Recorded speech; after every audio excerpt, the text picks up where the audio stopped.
The river was a living thing, a great brown serpent coiling through the emerald heart of the land. Its waters, heavy with the rich silt of distant mountains, moved with a slow, powerful purpose. To Atel, a boy whose world was defined by the sun-baked earth of San Lorenzo and the endless green of the jungle, the river was both provider and mystery. He stood on its muddy bank, a simple fishing line woven from plant fibers held loosely in his small, calloused hand. The sun beat down upon his bare shoulders, and the humid air hummed with the chorus of cicadas and the distant cry of a howler monkey. He was not having much luck. The fish were lazy in the afternoon heat, hiding in the cool shadows beneath the water's opaque surface. His thoughts drifted, carried away by the current, imagining the river's long journey from the mist-shrouded highlands to the vast unknown sea. He gave the line a gentle tug, feeling the familiar resistance of the riverbed's debris. But this resistance was different, not the soft give of waterlogged wood or the rough scrape of stone, but something smooth, compact, and unnaturally solid. Curiosity overriding his patience, Adel carefully reeled in his line, his heart beginning to beat a little faster. The object emerged from the murky water, shedding brown droplets that glittered in the sunlight. It was a small, cool weight in his palm, no larger than a bird's egg. He rinsed it in the river, the mud sluicing away to reveal a deep, translucent green, veined with whispers of white. It was a figurine, expertly carved from a single piece of jade. He held his breath. The carving depicted a stout, powerful man sitting cross-legged, his features broad and solemn, with a heavy-lidded gaze that seemed to look right through him. The details were exquisite, from the intricate headdress adorning the figure's brow to the subtle curve of his lips. This was no ordinary stone. This was the tears of the earth, the sacred green stone his people prized above all else, a material for gods and rulers. A profound stillness settled over him. The sounds of the jungle faded into a distant murmur. In that moment, the cool jade in his hand felt like a key. It was a connection, a thread pulled taut across centuries, linking him to the hands that had carved it and the ancestors who had once held it. He felt the weight of their presence. Their lives lived along this same river, under this same sun. The land itself seemed to speak through the small, perfect form, a whispering of a deep and ancient history that flowed in his own blood. He was no longer just a boy fishing. He was a towel, a part of something immense and eternal, holding a piece of its silent, beautiful heart in his hand. The jade figurine rested in a small pouch tied securely to Atel's waist, a cool, constant presence against his skin as he walked the well-trodden path back to the city. The dense, whispering green of the riverside jungle gradually gave way to cleared land, the air thickening with the scent of wood smoke, roasting maize, and the rich, earthy smell of worked clay. The familiar sounds of the wild were slowly eclipsed by a growing, vibrant hum, the sound of 1,000 lives being lived in concert. Then San Lorenzo itself rose before him, not a city of stone, but a city of earth and spirit. It sprawled across a vast, artificially leveled plateau, a testament to generations of labor. Its skyline was dominated by great earthen mounds, their flanks packed hard and smooth, their summits flattened and crowned with structures of wood and thatch. These were the platforms for the temples and the homes of the elite, their heights allowing them to catch the breeze and gaze out over their domain. Pathways, worn deep by countless feet, snaked between these colossal forms, connecting the sacred high places to the bustling heart below. Atil descended into the city's central plaza, a vast, open expanse beaten flat by ceremony and daily life. The sheer scale of human activity was overwhelming. Women moved with purpose, their arms laden with baskets of produce or balanced clay water jars on their heads. Artisans sat in the shade of wide-roofed workshops, their hands skillfully shaping pottery, weaving fine textiles or chipping away at blocks of obsidian. The air was filled with a symphony of creation, the rhythmic pounding of maize and stone mortar, scratch of stone on wood, the low, earnest discussions of traders assessing bundles of cacao beans and brightly colored feathers. Children weaved through the crowds in a chaotic game, their laughter a bright counterpoint to the serious, focused energy of the adults. Adel's own senses were alight, taking in the vibrant colors of dyed fabrics, the glint of polished jade beads around a noble's neck, the heady aroma of spices from a food vendor's stall. He felt the jade figure at his hip, a silent, potent secret in the midst of the roaring, living entity that was San Lorenzo. This was the heart of his world, a place of immense power, order, and community. Each person a vital thread in the magnificent humming tapestry of Olmec life. He was home. A low, rhythmic chanting began to pulse through the city. Sound so deep and resonant, it seemed to rise from the very earth itself. It was a sound that all had heard before, but only distantly, a herald of events too grand for a boy to witness up close. Today the sound swelled, pulling at him with an irresistible gravity. The usual vibrant chaos of the plaza stilled, its energy redirected toward the city's main thoroughfare. A current of anticipation swept through the crowd, and Atal found himself carried along by it. His small frame jostled by adults whose eyes were fixed on the horizon. He squeezed through a gap between two weathered clay houses and found a vantage point on a low packed earth wall. The sight that met his eyes stole the breath from his lungs. Stretching into the distance, a river of humanity moved with a single, agonizing purpose. Hundreds of men, their bodies gleaming with sweat and dust, strained against thick ropes woven from henequan fiber. Their muscles corded and bulged with the immense effort, their feet digging into the earth, churning the path into a cloud of fine red dust. The chant was theirs, a guttural, powerful groan that gave voice to their colossal labor. And then he saw it. The object of their toil was a mountain of stone, a single, colossal head being dragged on a massive wooden sledge. It was a visage of impossible scale, hewn from a single block of basalt that must have been quarried from mountains leagues away. Even from a distance, its features were unmistakable: the broad, flattened nose, the full, imposing lips, set in an expression of serene and absolute authority. The heavy-lidded eyes that seemed to gaze upon the world with an ancient, unblinking judgment. It wore a close-fitting helmet, its surface intricately carved with patterns that spoke of power and divinity. The ground trembled faintly with its passage. Adel could only stare, his own existence feeling suddenly minuscule and fleeting. This was not the work of men alone. This was the work of gods and kings. The sheer, incomprehensible power required to move such a monument, to command the labor of so many, to bend the very landscape to their will, filled him with a dizzying awe. This stone giant was a testament to the rulers of San Lorenzo, a declaration of their might carved in eternal rock. He was not just watching a sculpture being moved. He was witnessing the very engine of his civilization, a force of nature harnessed by human ambition, and he felt a profound, humbling reverence for the power that held his world in its grasp. As the colossal head settled into its new home at the base of the great central mound, the crowd's awe began to soften into a more familiar reverence. The rhythmic chanting faded, replaced by the softer sounds of murmured prayers, and the shuffling of feet as people slowly dispersed, carrying the image of the stone giant burned into their memory. Atel remained rooted to his spot, his mind still echoing with the immensity of what he had witnessed. It was then that a gnarled, gentle hand came to rest on his shoulder.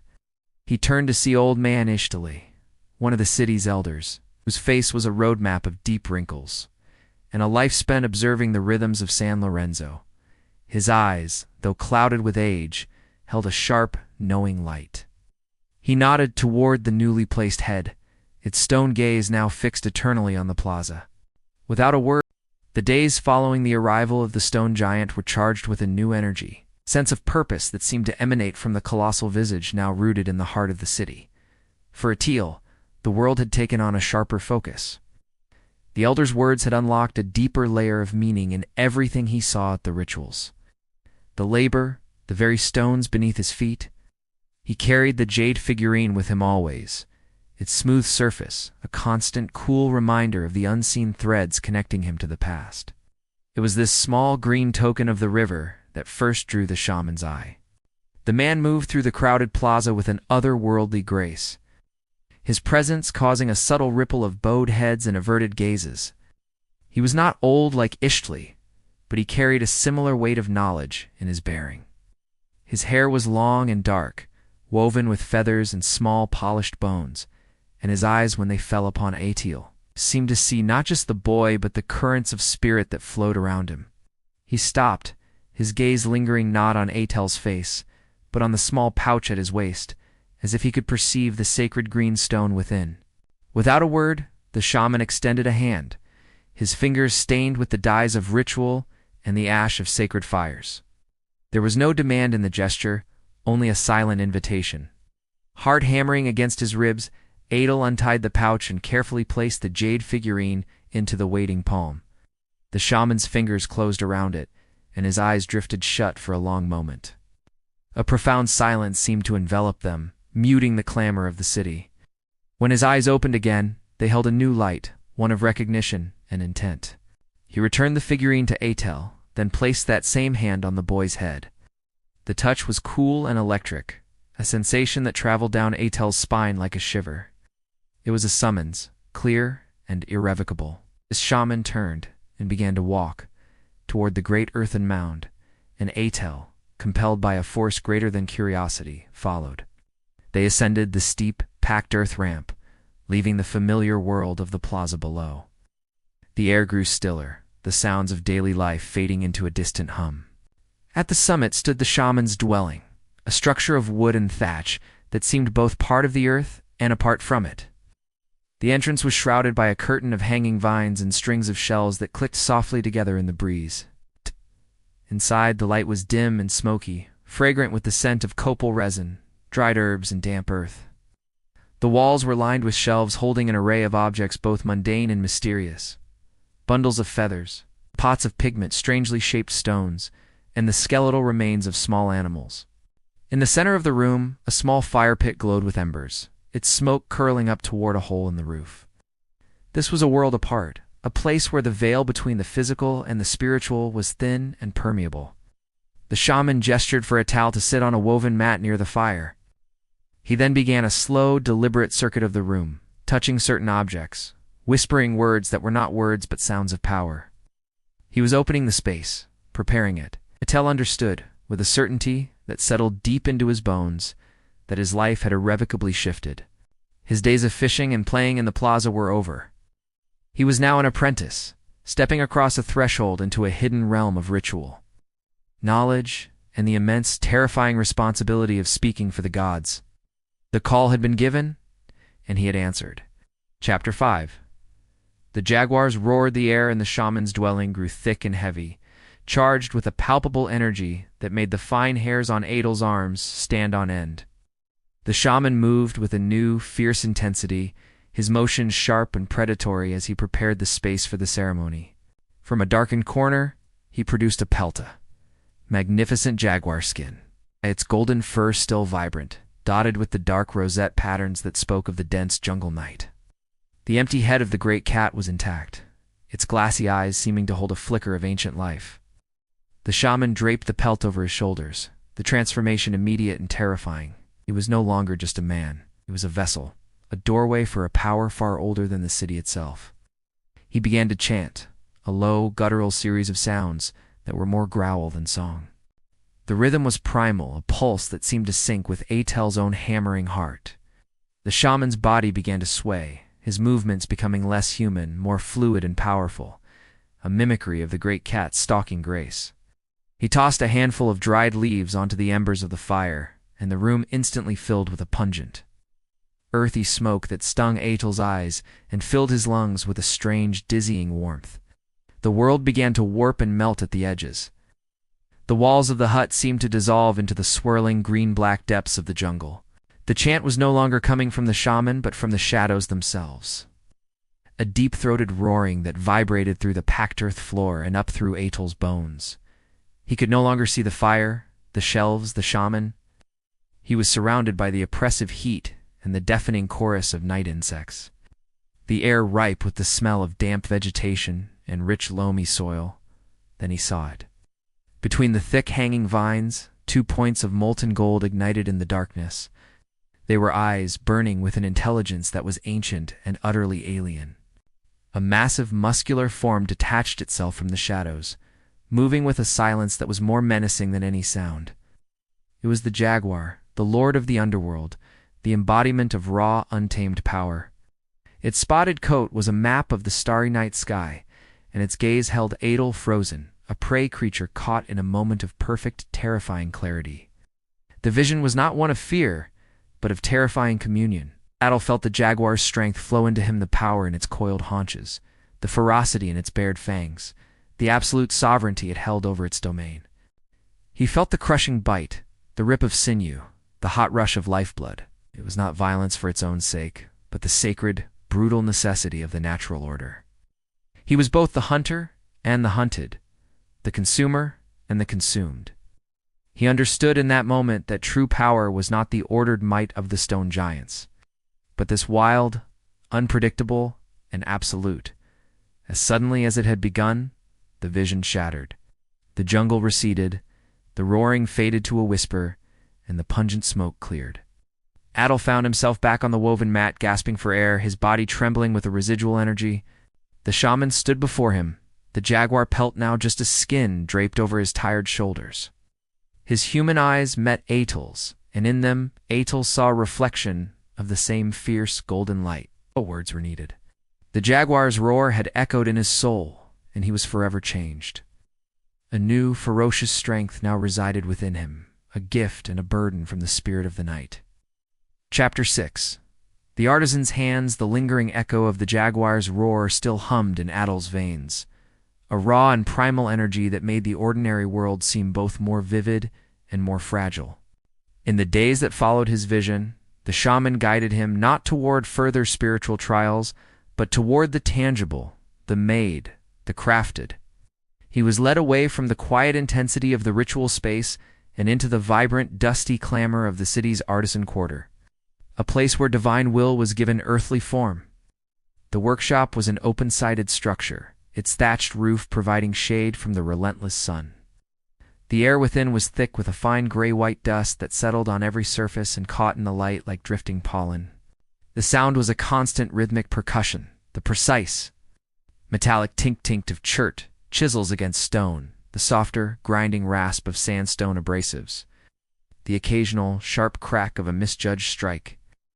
It was the music of creation, patient and relentless. 3 artisans worked in a focused silence, their bodies hunched over their tasks, their world reduced to the relationship between their hands and the stone. Their fingers, though coated in dust, moved with an astonishing delicacy and certainty. One man, his brow furrowed in concentration, was coaxing the form of a snarling jaguar from a block of dark green serpentine. Another carefully drilled a hole through a polished jade bead using a bowed riven drill tipped with a diamond-hard fragment of quartz. The third was polishing a finished ceremonial axe head, its surface becoming a pool of deep translucent green under the slow, circular motion of his palm. The shaman moved to the side of the oldest artisan, a man whose hands were a topography of scars and calluses, each line and mark a testament to a lifetime of dialogue with the earth's hardest treasures. The man did not look up from his work, his entire being focused on the emerging jade mask, and the dust of distant lands seemed to cling to the man's very essence, a fine red powder that coated his worn leather sandals and the hem of his travel-stained cloak. He arrived not with the fanfare of a warrior or the solemnity of a priest, but with the quiet, confident air of one who bridges worlds. His caravan, a train of burdened men and patient, sure-footed dogs, was a living tapestry of Mesoamerica itself, its goods whispering of far-off rivers, highland valleys, and coastal plains. The plaza, always a hub of activity, swelled with a new electric curiosity as he and his men began to unpack their wares onto woven mats in the shadow of the great stone head. Attell watched from the periphery, drawn by the exotic scents that wafted from the bundles, the sharp, resiny smell of pine from the highlands, the salty tang of dried fish from the coast, the rich, intoxicating aroma of fermented cacao. But it was not the goods themselves that truly captivated the crowd, it was the stories they carried. The trader, a man named Zach Kane, moved among his treasures with a storyteller's grace. His voice a low, compelling rhythm that wove a map of the known world for his rapt audience. He held up a necklace of iridescent quetzal feathers, their green and blue hues shifting like captured light, and spoke of the cloud forests where such birds flew, a realm of perpetual mist and emerald canopy far to the south. He pointed to a bundle of shimmering obsidian blades, their edges sharper than a serpent's tooth, and described the volcanic highlands where the black glass was quarried, a land of thin air and towering peaks where different peoples spoke in sharp, unfamiliar tongues. With a flourish, he produced a conch shell, its interior, a gleaming pink, and placed it to his lips, producing a deep, mournful sound that echoed across the Plazy, the very voice of the great Eastern Sea.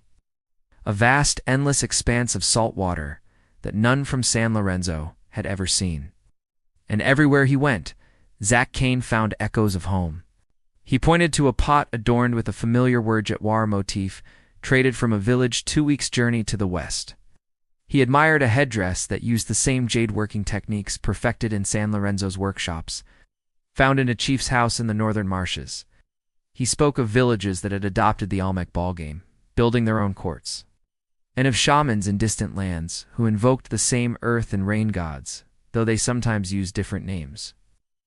As Atal listened, his understanding of his own world expanded dramatically.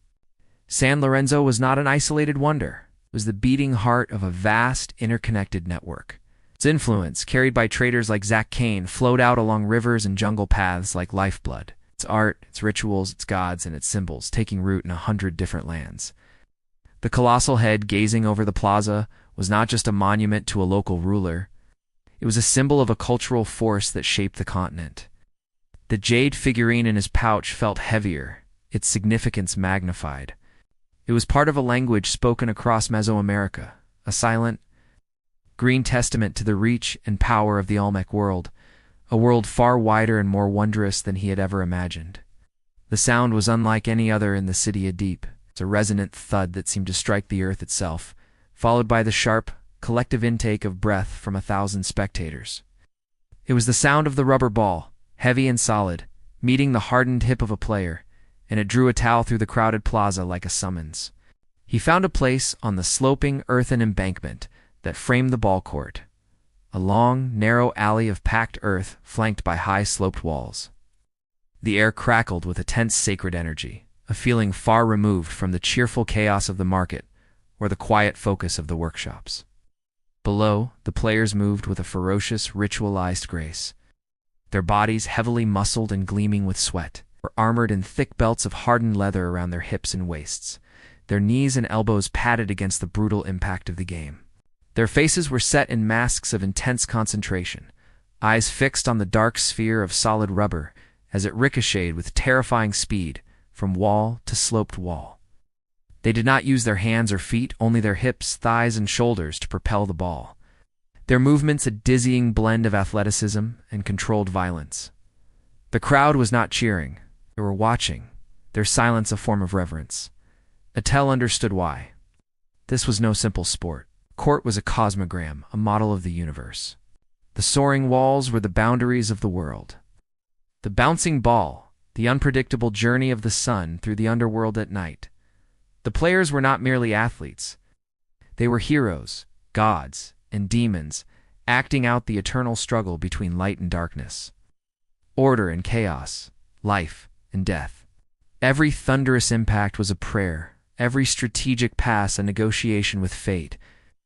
The stakes of this divine drama settled over Atal with a chilling weight. He had heard the whispers, the stories told not to children, but in the hushed tones of elders. The outcome of the game was an omen, a message from the gods about the coming seasons, the health of the crops, the fate of the city. And sometimes, in the most profound and terrible ceremonies, the game itself was the method of choosing a sacrifice to appease the gods. The captain of the losing team, or perhaps even the entire team, might be offered to the gods, their blood ensuring the sun's return, the rain's fall. The players on the court knew this. Their fierce intensity was not for glory, but for survival. They played for their lives and for the life of San Lorenzo itself. As the game reached its climax, the ball became a black blur, a thing of possessed energy. A player launched himself through the air, twisting his body to slam his hip against the ball, driving it with impossible force towed a stone ring set high on the court's side wall. A collective gasp ripped through the crowd. The ball struck the ring with a sound like a cracking bone, glanced off, and shot back into play. The moment passed, but the tension did not break. It was a reminder of the ultimate, rare feat to pass the ball through the ring. A moment of such divine favor that it was said to instantly win the game, and perhaps even avert the need for sacrifice. The final point was scored not with a miracle, but with a brutal, grinding play that left one player clutching his side in agony. As the defeated team knelt on the sacred earth, heads bowed, a solemn silence fell. There was no celebration from the victors, only a grim, shared understanding. The shaman and his attendants emerged from the shadows at the court's end, their faces impassive. Atal looked away, his heart pounding in his chest. He had come to see a game and had witnessed a verdict.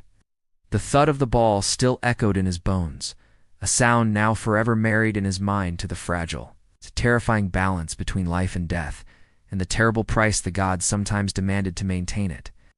The sun was a merciless, white-hot eye in a sky bleached of all color. Day after day, it stared down upon San Lorenzo, baking the earth to a hard, cracked shell. The air, once thick with the humid breath of the jungle, now hung heavy and still, a suffocating blanket of dust and heat.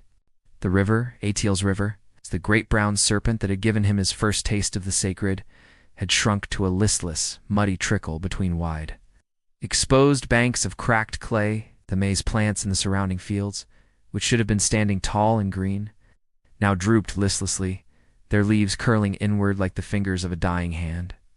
A deep, anxious silence had fallen over the city, broken only by the dry rustle of parched leaves and the soft, worried murmurs of its people. The land itself was holding its breath, waiting, and the wait was becoming a slow, agonizing death. The shaman's call, when it came, was not a shout, but a low, resonant hum that seemed to emanate from the very earth of the central mound. It was a sound of profound need, a vibration that pulled at every soul in San Lorenzo. The people emerged from their homes and workshops, their faces drawn with worry, their steps slow and heavy as they converged on the plaza. They came not with the excited chatter that preceded a ball game or a trader's arrival, but with a solemn, unified purpose. Hope was a fragile, thirsty seed within them, and they brought it to the foot of the mound, their collective gaze fixed on the shaman who stood waiting for them. Adel stood at his master's side, feeling the weight of the people's desperation press down upon him. The shaman was a figure of stark contrast against the pale sky. He was adorned not in the jaguar pelt of ferocious power, but in vestments of deep, watery blue and green, hung with strings of carved jade that mimicked falling rain and shells that whispered of the sea. In his hands he held a ceramic vessel intricately painted with the goggle-eyed visage of Chalk, the god of life-giving rain of torrents and storms. The shaman's face was a mask of intense concentration, his eyes closed, his lips moving in a silent, continuous petition. The ceremony began not with a roar, but with a murmur. The shaman started to chant, a low, undulating rhythm that mimicked the sound of distant thunder, the promise of a coming storm. The people took up the rhythm, 1,000 voices blending into a single, powerful drone that rose into the hot, still air. It was a sound of pure yearning, a collective heartbeat offered up to the unfeeling sky. The shaman raised the vessel high, and from within it, he sprinkled precious drops of water onto the parched earth at his feet, a symbolic offering, a plea for reciprocity from the god of all waters. Atel watched. The silence that followed the rainmaker's plea was heavier than the heat, a tangible void where hope had been poured out and nothing had returned. For 3 more days, the brass sky remained unbroken, the sun a relentless scorch upon the land. The shaman's face grew more gaunt, his movements slower, as if the act of petitioning had drained him of something vital. Yet within his weary eyes, a new resolve kindled. The spoken plea had not been enough. A greater offering was required, a sacrifice of precious things to demonstrate the depth of their need and the esteem in which they held the gods. The summons came at dawn. Atel was instructed to bring the small, polished jade carving he had shaped under the watchful eye of the master artisana, simple, elegant representation of a raindrop. He was also to collect a ball of the precious coagulated sap from the rubber trees, a substance as dark and vital as blood. These were not to be his personal offerings, but contributions to a greater whole, his apprentice's part in the city's desperate bargain. The procession to the sacred cenote was a somber, silent affair.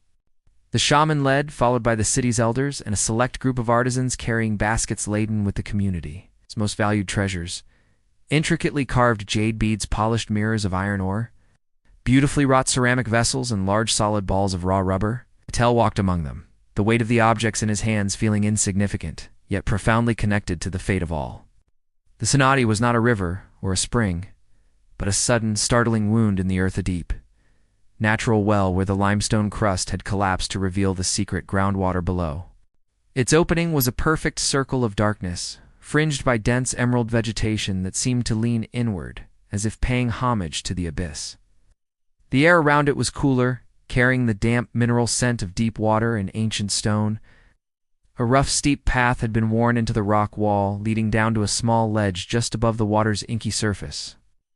From this ledge, the shaman began the ceremony. One by one, the offerings were passed to him. He held each object aloft, chanting a low, guttural prayer that named its essence and its purpose. A jade necklace became a plea for the green return of life. A rubber ball became a request for the elasticity and resilience of the community. A polished mirror became a hope to reflect the lightning of Chalk's storm. Then, with a reverent motion, he let each item fall. They plunged into the dark water, the jade disappearing with a soft plink, the heavier rubber and ceramics, creating a deeper, more resonant glug that echoed strangely in the stone chamber before the water swallowed them into its silent, secret depths. Adel's turn came, handed his small jade droplet and his ball of rubber to the shaman. As the objects left his hand, he felt a sudden, sharp pang of loss, not for the items themselves, but for the hope they carried. He watched them fall, two small dark shapes against the immense blackness, and imagined them sinking down and down. Through cold, lightless water, past sleeping spirits and forgotten things, journeying to a place where only the gods could receive them. He poured his own silent prayer into their descent, a voice wish for his river to run full, for the maze to stand tall, for his people to stop looking at the sky with fear. When the last offering had vanished into the Senate's heart, a profound stillness settled over the group. The only sound was the occasional drip of water from the cavern walls. They stood there on the ledge, peering into the darkness, as if waiting for a sign, for a ripple of acceptance, for any indication that their precious gifts had been received and their prayers heard. The dark water gave nothing back. It remained a perfect, silent black mirror, holding their hopes in its depths, leaving them on the rim of the world, waiting for a favor that only the gods could grant. Chapter 11. The first storm, the first sign, was not a sound, but a scent. A sudden, sharp, electric smell that cut through the dust-choked air. A smell of wet stone and charged ozone that had been absent for so long, it felt like a memory. Adel, standing with the shaman on the great mound, felt the shift before he saw it. The oppressive, stagnant heat began to stir, gathering itself into a fitful breeze that whispered through the thatched roofs below. It carried the promise of change, a cool breath on a fevered brow. Then, on the western horizon, a darkness gathered. It was not the gentle gray of evening, but a deep bruised purple.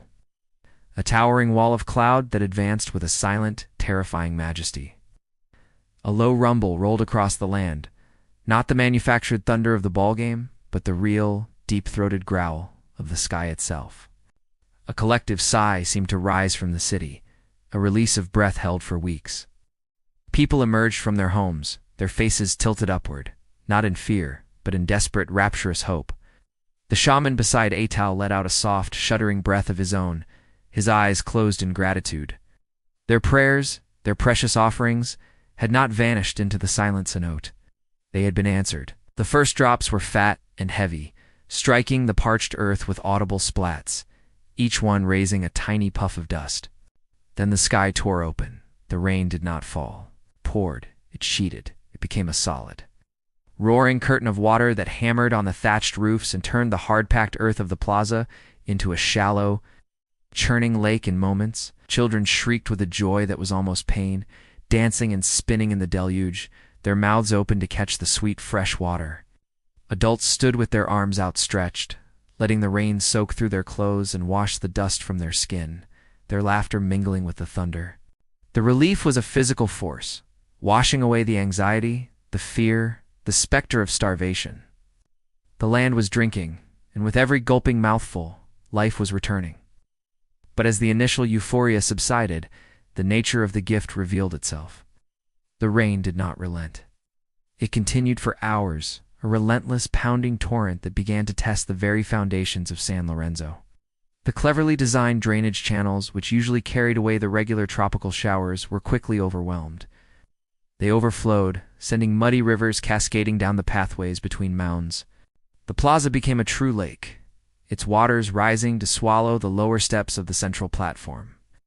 The runoff from the high ground swirled around the bases of the great earthen mounds, worrying at their carefully packed sides, carrying away small streams of soil. Atel watched from the relative safety of the shaman's dwelling as the city's order dissolved into a frantic, wet struggle. Men and women waded through knee-deep water, desperately trying to reinforce the sides of the main channels with stones and bundled brush, their efforts largely futile against the elemental force of the water. A storage hut, its foundation softened by the onslaught, listed dangerously before collapsing into the flood with a sodden crunch. The gift of the gods was proving to be a double-edged blade. The rain had brought life, but it was also a chaotic, untamed power that respected no human design. It was a stark reminder that the favor of the gods was not a gentle blessing, but a raw natural force that demanded respect and resilience. The city, which had been dying of thirst, now found itself fighting for breath against the very thing it had begged for. Chapter 12. The Council of Elders. The floodwaters had receded, leaving behind a city scarred by mud and the raw, earthy smell of saturated ground. San Lorenzo was a patient slowly rising from a sickbed, weakened and humbled. The initial joy of the rain had curdled into a grim acknowledgement of the work ahead, repairing eroded mounds, clearing clogged drains, and assessing the damage to stored grain. A new tension, thin and sharp as an obsidian blade, had settled over the plazas and pathways, a silent anxiety that spoke of deeper worries than mere mud. It was in this hushed, watchful atmosphere that Adel found himself carrying a message for the shaman to the Council of Elders. The council met not in the open air, but within the largest structure atop the central mound, a long, low building, with walls of woven cane and a roof so thick with thatch it seemed to swallow all sound. As he approached the entrance, the two guards stationed there recognized him as the shaman's apprentice, and nodded him through the heavy hide curtain without a word. The air inside was still and close, thick with the scent of old smoke, polished wood, and the faint, sweet smell of fermented maize drink from the cups held in the elders' hands. They were arranged in a semicircle on low wooden benches, their faces etched with the lines of age and responsibility, were grave in the flickering light of a single oil lamp. The shaman sat among them, his presence a dark, still pool of concentration. Adel moved silently to his master's side, intending to deliver his message and depart. But a sharp glance from the shaman instructed him to stay, to listen, to learn the burdens of governance. The discussion was already underway, its tone low and urgent. An elder with hands knotted from a lifetime of farming was speaking, his voice rough with emotion. He spoke of the flooded fields, not just of the lost seedlings, but of the precious topsoil washed away. The very flesh of the land stripped bare by the violent gift of rain. The next harvest would be lean, he warned. Their stores, all... A third elder, a woman with eyes as sharp as a hawk's, countered him. Her voice was like dry leaves rustling. She spoke of the outlying villages, the smaller communities that looked to San Lorenzo for protection and leadership. They too had suffered. Their messengers had come, speaking of their own failed crops and flooded lands. They would be looking to the great city for aid, for a share of its remaining wealth. To turn them away empty-handed would be to sow seeds of resentment, to fray the bonds of loyalty that held their territory together. She spoke of whispers already circulating, of grumbling that the colossal heads were monuments to vanity, draining the land of its wealth and its people of their food. The noble scoffed, a dry, harsh sound. "Let them grumble," he said. The authority of San Lorenzo was not built on charity, but on power. If the villages grew restless, then the warriors would remind them of their place. The threat was left hanging, naked and cold in the lamplight. The towel stood frozen, the shaman's forgotten message clutched in his hand. He was listening to the anatomy of an empire's anxiety. This was not the divine struggle of the ballgame or the spiritual plead of the gods. This was a raw human calculus of fear and power.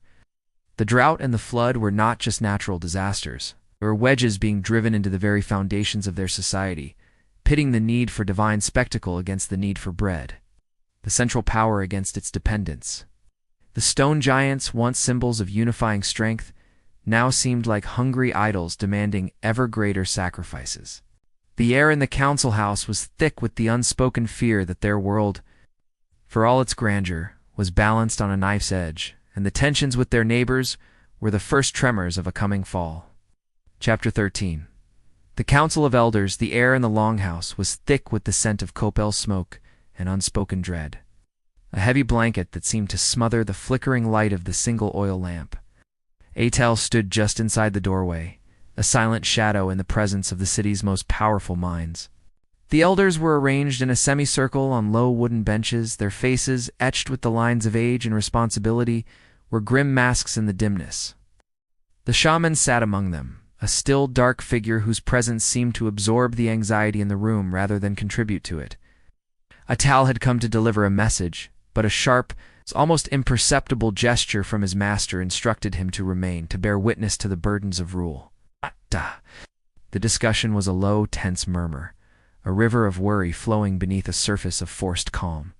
An elder with hands calloused from a lifetime of tending the earth spoke first, his voice rough with a grief that was more than personal. He described the fields not just as flooded, but as wounded, their rich, dark topsoil, the very flesh of their sustenance washed away by the violent rains. The next harvest would be a ghost of what they needed. Their grain stores, already depleted by the long drought, were a hollow echo in the storage pits. The word he spoke next hung in the smoky air like a death sentence. Rationing. A nobleman adorned with polished jade and shimmering shell beads leaned forward, the finery on his chest glinting. His voice was cooler, a sharp contrast to the farmer's raw emotion. He spoke not of scarcity, but of hierarchy. The workers dedicated to hauling the next stone head from the distant quarry required their full strength. Their rations were an investment in divine glory. The artisans carving ritual objects for the temples could not have their sacred focus diluted by the pangs of hunger. The projects that honored the gods and projected the city's indomitable power, he argued, must be shielded from the coming scarcity. The spirit of San Lorenzo, its monumental heart, had to be fed, even if its people had to tighten their belts. Then a woman, her eyes possessing the keen sharpness of a raptor, countered him. Her voice was the dry rustle of corn husks. She spoke of the villages beyond the city's core, the smaller settlements that looked to San Lorenzo for protection and leadership. Their messengers had come, bearing the same grim news of drowned fields and failed crops. They would be looking to the great city, the heart of the Olmec world, for aid, for a share of its remaining wealth. To turn them away, to hoard their dwindling resources, be to plant seeds of deep resentment, to fray the delicate threads of loyalty and fear that bound their territory together. She spoke of whispers already circulating on the trade paths, quiet grumblings that the colossal heads were not monuments to shared gods, but to the vanity of rulers who feasted while their people starved. The nobleman scoffed, a dry, dismissive sound. "Let them whisper," he said. The authority of San Lorenzo was not built on shared meals, but on unquestioned power. If the villages grew restless, if their hunger turned to defiance, then the warriors would remind them of their place. The threat was left naked in the lamplight, a cold, hard stone of realpolitik amidst the fears. Atil stood frozen, the shaman's forgotten message, a crumpled token in his damp palm. He was no longer listening to a debate about food. He was hearing the cracking of a world's foundation. The drought and the flood were not mere trials. They were levers prying at the seams of their society, forcing impossible choices between divine spectacle and daily bread, between the heart of the city and the body of its territory. The stone giants, once symbols of unifying strength, now loomed in his mind like hungry idols, their eternal. Stony demands threatening to consume the living, breathing people who served them. The council's tension was a microcosm of a greater sickness, and the unrest in the villages was the first, faint fever of a civilization beginning to burn, the distant smoke. It was the time of day when the world held its breath, the brief liquid hour between the furious heat of the afternoon and the swift descent of the tropical evening. Etel was on the high platform of the shaman's dwelling, helping to gather drying herbs before the dew could settle on them. The city below was bathed in a soft golden light, the sounds of its recovery, the scrape of shovels clearing mud. The thump of mallets repairing walls a steady, reassuring hum. His gaze, as it often did, drifted across the vast green expanse of the world beyond the earthen mounds, over the quilt of fields and the dark brooding line of the jungle. At first he thought it was a cloud, a small errant wisp caught on a distant hilltop where no cloud should be. But the sky was a clear, pale bowl of turquoise, empty of any other blemish. He squinted, his hand pausing amidst the fragrant leaves. The wisp did not drift or dissolve like mist. It was a solid gray-brown column, rising with a deliberate, grim purpose. It was too dark for cooking smoke, too concentrated for a brush fire. This was something else. This was the smoke of a great and concentrated burn. A cold knot tightened in his stomach. He remembered the elder woman's warning in the council house. Her words about grumbling and resentment in the outlying villages. This was not a whisper, this was a shout. The column of smoke was a stark, brutal message written on the horizon, a declaration of anger or defiance. It spoke of a thatched roof set ablaze, of a storehouse put to the torch, of a boundary marker consumed by fire. It was a signal of unrest, a rupture in the agreed-upon order of things. He was not the only one who saw it. A low cry went up from a watchman on a nearby mound, his arm pointing toward the offending smudge on the perfect sky. The hum of the city's labor faltered, then stilled entirely as others followed his gaze. Silence fell, deeper and more profound than the quiet of the council house. It was the silence of dread confirmed, of a fear that had been whispered now made terrifyingly visible. People stood in the streets and on the mounds, their tools forgotten in their hands, their faces turned to the west. They watched the distant smoke, as if it were a venomous snake, slowly uncoiling in the heart of their world. A silent spreading stain that promised not rain but conflict. And the fragile peace of San Lorenzo began to evaporate into the evening air. Acrid. Placed by the acrid scent of a fear that had finally caught fire. Chapter 14. The Warrior's Return. The distant smoke had been a silent, ominous prayer, and the city's answer came at dusk. A lone figure emerged from the tree line, his progress not a walk, but a pained, lurching stumble. He was a warrior, or had been.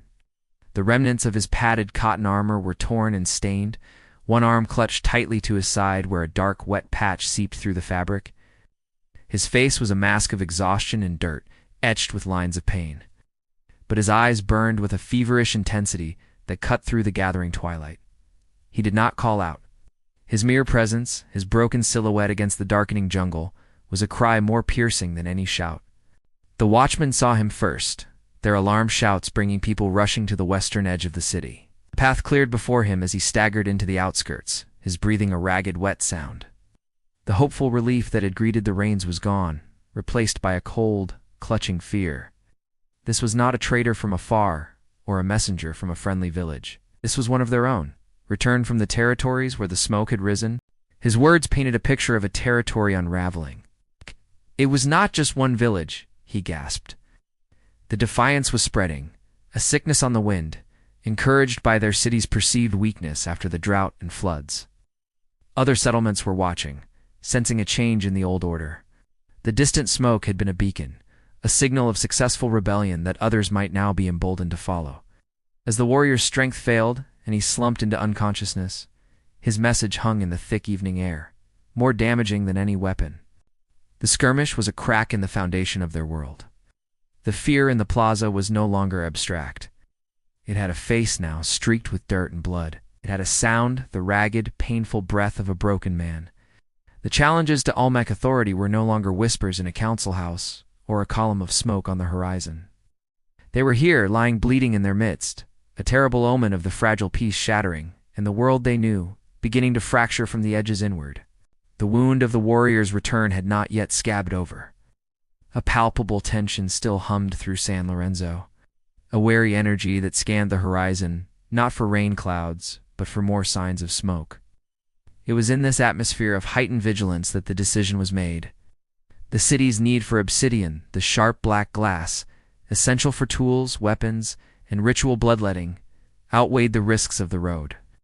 A trading expedition would be sent north to the volcanic highlands, where the prize stone was quarried.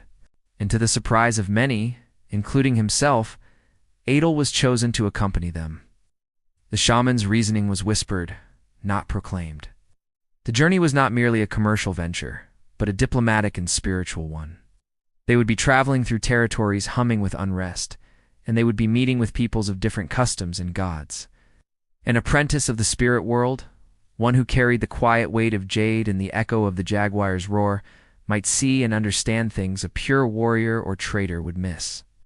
Atel's role was to observe, to learn, and to serve as a quiet reminder of the enduring spiritual power of San Lorenzo.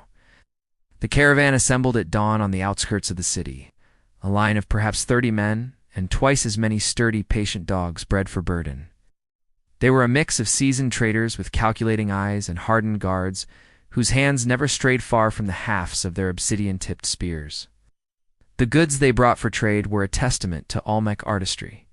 Bundles of finely woven cotton textiles, polished jade beads, and heavy, fragrant blocks of rubber. Atel shouldered his own lighter pack, containing his ritual items and a water skin. Feeling both insignificantly small and immensely important.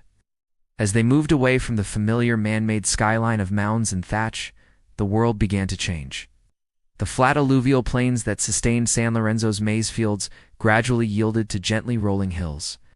The soil growing rockier, the vegetation tougher and more thorny. The air, once thick with the humid breath of the river, grew drier and carried new scents, the dusty aroma of pine and the crisp, clean smell of altitude. They followed ancient paths worn deep into the earth by countless such journeys, routes that were the arteries of Mesoamerican commerce and culture. Atel walked near the middle of the column, his senses overwhelmed. He saw villages unlike any he had known, their houses not of wattle and daub, but of stone fitted together with astonishing skill.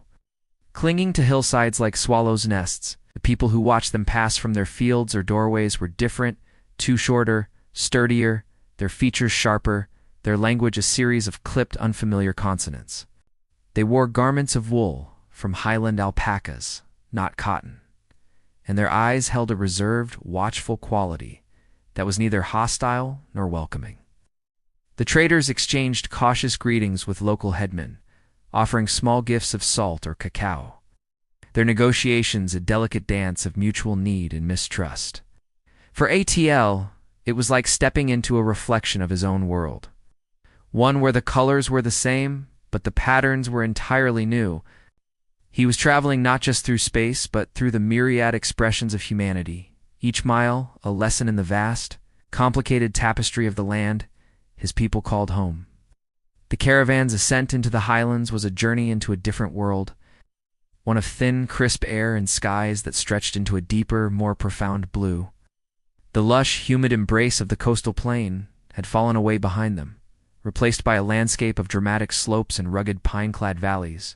The path wound ever upward, each breath coming sharper, each step feeling the pull of the earth with greater intensity.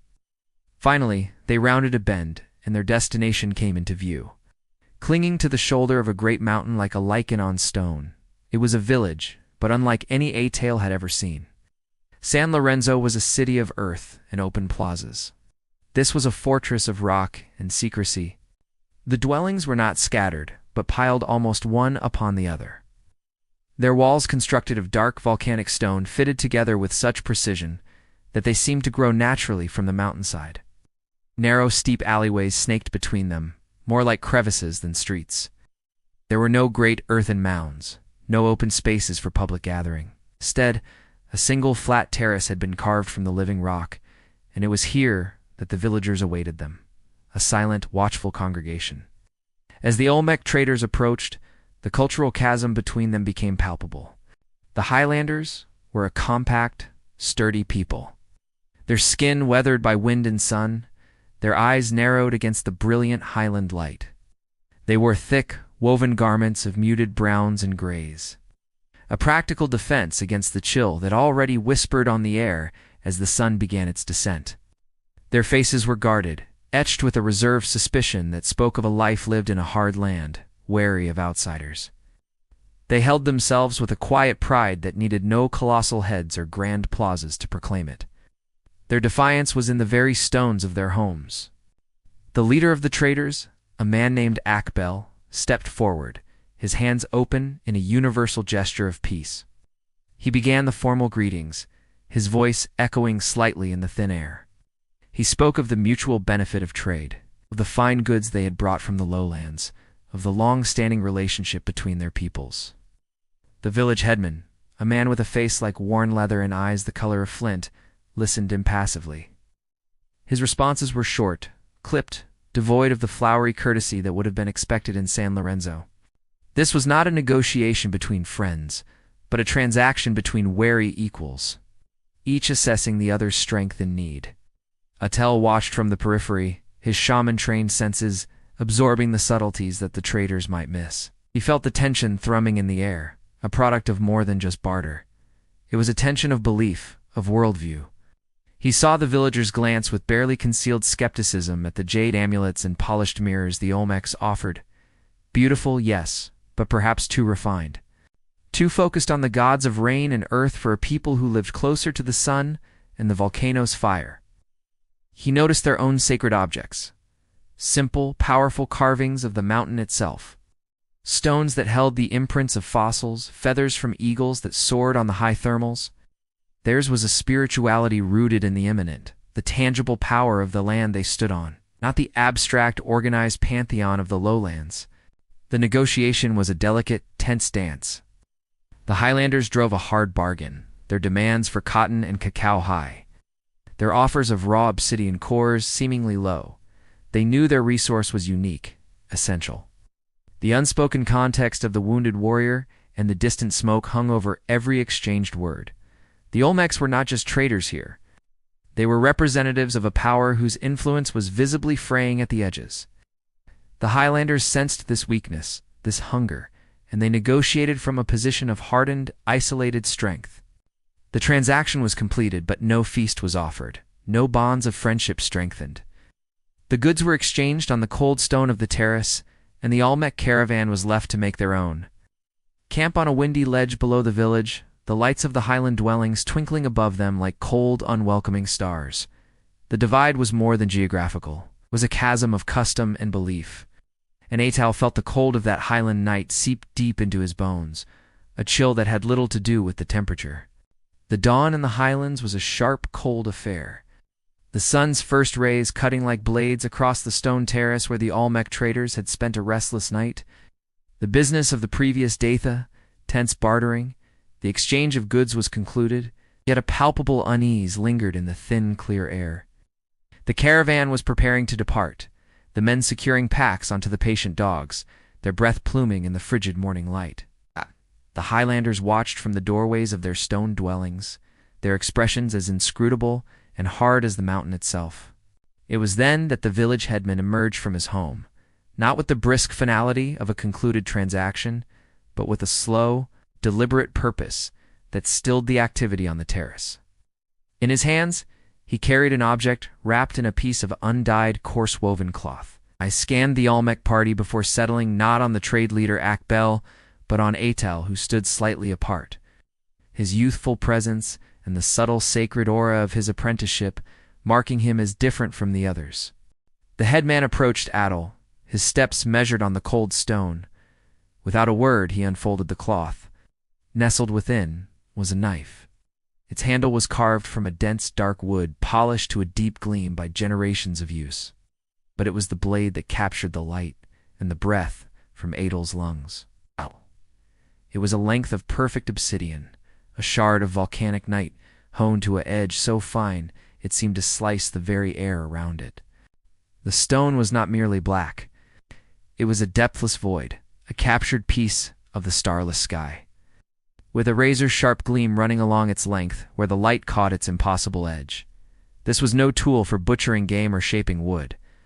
This was a ritual object, a thing of ceremony and sacrifice, its form speaking of a lineage as old as the volcanoes that had birthed it. The headman's flinty eyes held Atal's. There was no smile of friendship on his leathery face, only a grave, unnerving intensity. He extended the wrapped blade. The gesture was not one of warmth or alliance, but of stark, sober recognition. It acknowledged the spiritual role Adel represented, a respect for the office, if not necessarily for the Olmec power behind it. But in that same gesture, in the cool, deadly beauty of the offered blade, lay a second, darker meaning. This was also a reminder. The obsidian, the very essence of the highlands, could be shaped into things of exquisite sacredness, but it was, at its heart, a weapon. It was a symbol of the fine, sharp line between connection and conflict, a line as perilous as the mountain paths they had traveled. The gift was both an honor and a warning, a token of respect and a silent declaration that the Highlanders' power was their own, rooted in their stone and their volcanoes, and it could be as cutting and as final as the edge of the blade itself. Atal accepted the offering, the weight of the obsidian knife feeling immense in his hands. The coolness of the stone seeped into his skin, a sensation both sacred and sinister. He looked from the depthless black of the blade to the impassive face of the headman, and understood that he held not just a gift, but a compact and a threat, a piece of the Highlandess soul that was as beautiful and as dangerous as the land from which it came.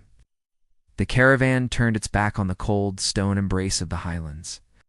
The weight of their packs, now heavier with obsidian cores and the unspoken weight of the headman's ambiguous gift. The return journey felt fundamentally different from the hopeful trek north. Where there had been anticipation, there was now wariness. Where there had been curiosity, a guarded tension now reigned. The landscape unspooled behind them, the sharp peaks softening into rolling hills. The crisp air thickening once more with the humid breath of the coastal plain. But the change in atmosphere did not bring relief. The traders moved with a new vigilance, their eyes constantly scanning the tree lines, their pauses for rest shorter and more strategic. The guards' hands never left their weapons, their postures taut as bowstrings. The stories of the wounded warrior and the defiant village were no longer abstract tales. They were a lens through which every rustle in the undergrowth, every distant figure in a field was viewed. A column of smoke seen on the southern horizon was no longer a curiosity, but a cold spike of fear. A reminder that the unrest was not confined to a single point on the map, but was a contagion spreading through the region. The goods they carried, the precious obsidian, the bundles of rubber, the remaining jade felt less like items of trade, and more like a burden, a treasure that might attract the attention of desperate or ambitious men. The once familiar trail now seemed fraught with unseen threats. They passed villages that had been friendly on their outward journey, only to be met with averted gazes and closed doors.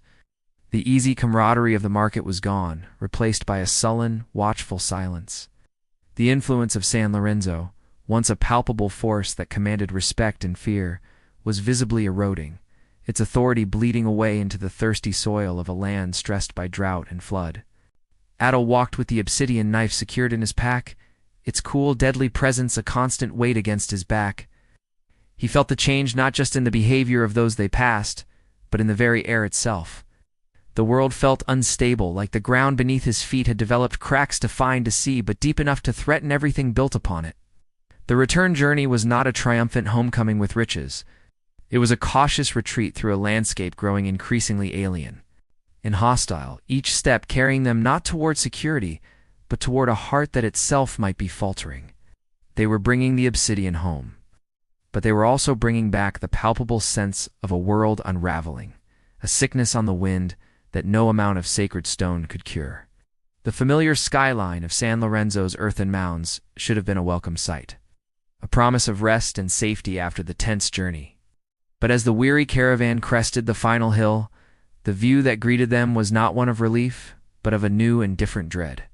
The land around the great city, which should have been a vibrant tapestry of green at this time of year, was instead a sickly, washed-out yellow. The fields recently inundated by the life-giving rains they had so desperately prayed for now lay fallow and listless. Where robust maize plants should have stood shoulder-high, there were only stunted, spindly stalks, their leaves curled and brittle. The squash vines were withered, their few fruits small and malformed. The earth itself, once dark and rich, had a pale, exhausted look, as if the floods had not replenished it but scoured it of its very vitality. A strange, unsettling silence hung over the landscape, broken not by the sounds of farmers tending a thriving crop, but by the soft, despairing sighs of those who moved through the rows, their hands touching the failing plants with a kind of helpless reverence. As Atal walked through the outskirts of the city, the whispers began. They were not the loud, anxious debates of the council house, but low, fearful murmurs passed from one person to another like a secret too terrible to speak aloud. The words were new to him, concepts that spoke of a deeper, more insidious malaise than drought or flood. They spoke of the soil being tired of its spirit gone, as if the land itself had been worked too hard for too long. Its bounty stretched beyond some invisible limit. Others, their voices even lower, spoke of a larger change in the world, a shift in the balance of things that went beyond the failures of men. They talked of the sun feeling harsher, the rains coming at wrong times, the familiar cycles of growth and harvest becoming unpredictable and weak. It was a fear not of a single disaster, but of a permanent creeping decline, a slow bleeding out of the world's vitality. The colossal heads gazed out over the failing fields, their stony expressions now seeming not protective, but indifferent, or perhaps even accusatory. The grand projects, the holy labor that had consumed so much of the city's energy and wealth, suddenly felt like a terrible miscalculation. They had been feeding the gods with their monuments, while starving the earth that fed them. The emptiness of the fields was a void more terrifying than any conflict with neighboring villages. It was a hollow silence in the stomach of the city, a quiet, undeniable truth that their world was not just politically fragile, but fundamentally sick, and the whispers of exhaustion and change were the first faint symptoms of a death that began not with a shout but with a failed harvest. The pervasive sense of decay that had settled over the fields now seeped into the very homes of San Lorenzo. It was a subtle shift at first. A pallor on a child's cheek where there should have been a healthy flush, a listlessness in play that was mistaken for the general languor of the unrelenting heat. But in Adel's own household, the abstraction of the city's sickness became terrifyingly personal. His youngest cousin, a boy of 3 summers named Itzel, who had once been a whirlwind of giggles and stumbling steps, would no longer rise from his sleeping mat. The change had been swift. One day, he had been chasing a chicken around the compound with shrieks of delight. The next he lay still, his small body radiating a dry, unnatural heat. His bright, curious eyes were now glassy and distant, fixed on the thatched roof above, as if seeing some other, frightening world. His breathing was a shallow, rapid flutter, and when he did cough, the sound was a weak, rasping rattle that seemed to tear at the very fabric of his tiny frame. The vibrant energy that had defined him had been utterly extinguished, leaving behind a small, burning husk. The women of the family moved around him in a continuous, silent vigil, their faces etched with a helpless dread that was more profound than any fear of raiders or failing crops. They bathed his fevered skin with cool water from the dwindling jars. They whispered ancient lullabies that had soothed generations of children. They offered tiny sips of maize gruel that he could not keep down. Their efforts were like trying to stop a river with their hands. The sickness had him in its grip and it would not let go. The air in the small dwelling grew thick with the cloying sweet smell of illness, and the bitter smoke of medicinal herbs burned in a desperate attempt to purify the space. Atel watched from the doorway, the obsidian knife from the highlands, a cold, inert weight in his pack, utterly useless against this invisible enemy. He saw the same hollow look in his aunt's eyes that he had seen in the faces of the farmers, staring at their barren fields, a look of profound exhaustion and a faith deeply shaken. The city's struggle was no longer happening out there, in the political tensions or the tired soil. It was here, in the labored breath of a child, a microcosm of the community's fading strength. The health of the land and the health of its people were one and the same, and both were now failing together. A quiet, desperate tragedy unfolding not in the grand plaza, but on a single, humble sleeping mat, reflecting the collective malady of a civilization beginning to wither from within.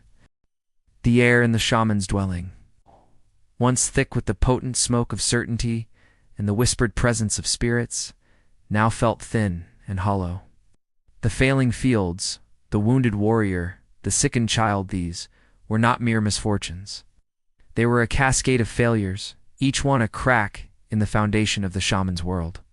Adel watched his master, the man who had once channeled the jaguar's ferocity and commanded the attention of the gods, and saw not a pillar of power, but a figure bowed under an invisible, crushing weight. One evening, as the last light of a blood-red sun bled through the doorway, the shaman did not begin the usual preparations for the night's rituals.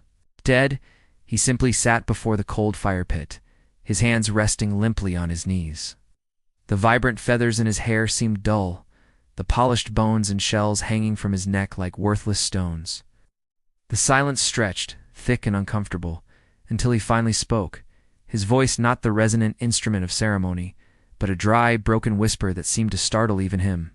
He confessed that the old words, the chants that had once shaken the very air and drawn the gods near, now felt like empty sounds, meaningless echoes in a vast, indifferent sky. The rituals meticulously performed for generations.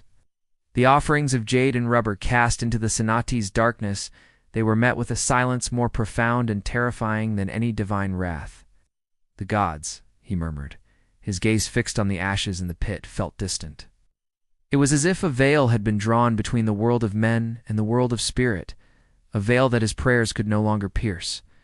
He spoke of a growing fear that perhaps they had misunderstood the desires of the gods all along, that their grand monuments, their intricate ceremonies, were not acts of devotion, but of arrogance, a prideful shouting into the void that had finally exhausted divine patience, or worse, that the gods themselves were fading, their power waning along with the fertility of the land and the health of the people, leaving humanity orphaned in a world slowly losing its magic and its meaning. Atil listened, a cold dread seeping into his bones. This was not a lesson. It was an unraveling. The doubt of the shaman was more devastating than any external threat. If the bridge between the human and the divine had truly collapsed, then the sickness in the fields and the sickness in the child were not problems to be solved, but symptoms of a terminal illness in the very order of the universe. The shaman's uncertainty was a void opening at the center of their world, and as Atil watched the man who had been his guide stare into the ashes of his own faith, he felt the ground beneath his own feet begin to crumble into nothingness. The shaman's doubt was a contagion, a spiritual sickness that seeped into Atil's bones and colored the very air he breathed. The world, once vibrant with meaning and the whispered presence of gods, now felt hollow, a beautifully painted ceramic vessel that had been emptied of its sacred contents. Seeking a solitude that the anxious, whispering city could not provide, Adel found himself walking its outer fringes, where the meticulously maintained pathways gave way to the untamed push of the jungle. It was there, almost hidden by a curtain of strangler figs and cascading philodendron, that he found it. A small shrine, or what remained of one. It was not a grand temple on a mound, but a humble structure of stacked stones, perhaps meant to honor a minor spirit of the place, a protector of a particular spring or grove that had long since been absorbed by the city's sprawl. Time and neglect had worked upon it with a patient, relentless force. The stones were furred with a thick, emerald carpet of moss, and a young ceiba tree had taken root in its center, its muscular roots prizing apart the ancient masonry in a slow, silent act of reclamation. Vines snaked through the gaps, weaving a living shroud over the altar stone, which was now tilted at a mournful angle. There were faint traces of carvings on its surface, a spiral, perhaps, or a stylized eye, but they were worn smooth by decades of rain and wind, their meanings erased by indifference. The air around the shrine was still and heavy, not with sacred presence, but with the profound silence of abandonment. It was a place where prayers had once been offered, where small gifts of flowers or food had been laid, but where no feet had trodden in a very long time. Adel stood before the ruined altar, the cool, damp moss under his fingertips. This was not the result of a sudden catastrophe like a flood or an attack. This was a slower, quieter death. This was faith, not shattered, but simply forgotten, allowed to fade away like a pattern washed from a piece of cloth. The shrine was a mirror held up to his own heart and to the heart of San Lorenzo.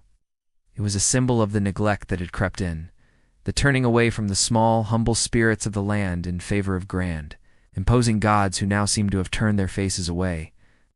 The fading carvings were like the fading efficacy of the shaman's rituals. The encroaching jungle was not an invasion, it was a reclamation. nature patiently waiting to swallow what man had built and then forsaken. In the silence of that forgotten place, Adel understood that their crisis was not just one of food or politics, but of the soul. The connection had been broken, and the first thing to be lost were the quiet. Local deities, their modest shrines, the first to be swallowed by the green, indifferent dark. The shaman's doubt was a poison, a slow-working venom that seeped into the foundations of Adel's world. The city, once a vibrant tapestry of sacred purpose, now felt like an elaborate performance whose audience had departed, leaving only the hollow echo of forgotten lines. The grand rituals, the towering heads, the whispered prayers all seemed to ring against a sky that had grown deaf. Seeking solace, or perhaps just escape from the oppressive anxiety that clung to the mounds and plazas, Atel found himself drawn to the untamed edges of San Lorenzo, where the order of man yielded to the relentless push of the jungle. It was there, shrouded in a verdant embrace of strangler figs and cascading philodendron, that he discovered it. A small shrine, or the ghost of one. It was not a temple meant for the high gods, not a place for the city's grand ceremonies. This was a humble structure of stacked, uncut stones, likely built to honor a local spirit of the spring that once trickled nearby, or the ancient tree that had stood guard over this patch of earth long before the first mound was raised. Now it was a testament to neglect. Time had worked upon it with a patient, green hand. A thick pelt of moss softened every sharp edge, and a young, ambitious ceiba tree had driven its roots through the center of the altar, its sinewy growth slowly and silently prying the stones apart. Liana vines wove a living shroud over the tilted altar stone upon which the faintest traces of carvings spiral. A simple eye could barely be discerned, worn smooth by decades of rain and wind. The air was profoundly still, heavy not with sacred presence, but with the silence of abandonment. This was not a place of recent ruin from flood or violence. This was a place where devotion had simply ceased. The offerings had stopped, the prayers had faded, and the jungle had moved in to reclaim its own. Standing before the ruined altar, the cool damp of the moss seeping into his skin, Adel felt a chilling recognition. This small, forgotten shrine was a perfect, terrible mirror. It reflected the slow decay not of stone, but of faith. It was the physical manifestation of the shaman's whispered fears, the turning away from the small. Humble spirits of the land, the local guardians and ancient powers, in a single-minded focus on the grand demanding gods of the city. Those great gods now seemed distant, and in their absence, the foundational connection to the world itself had frayed. The jungle was not invading, it was patiently, inexorably absorbing what had been forsaken. The first things to be lost were not the colossal heads, but the quiet places. The modest altars where the spirit of the land had once been thanked and acknowledged.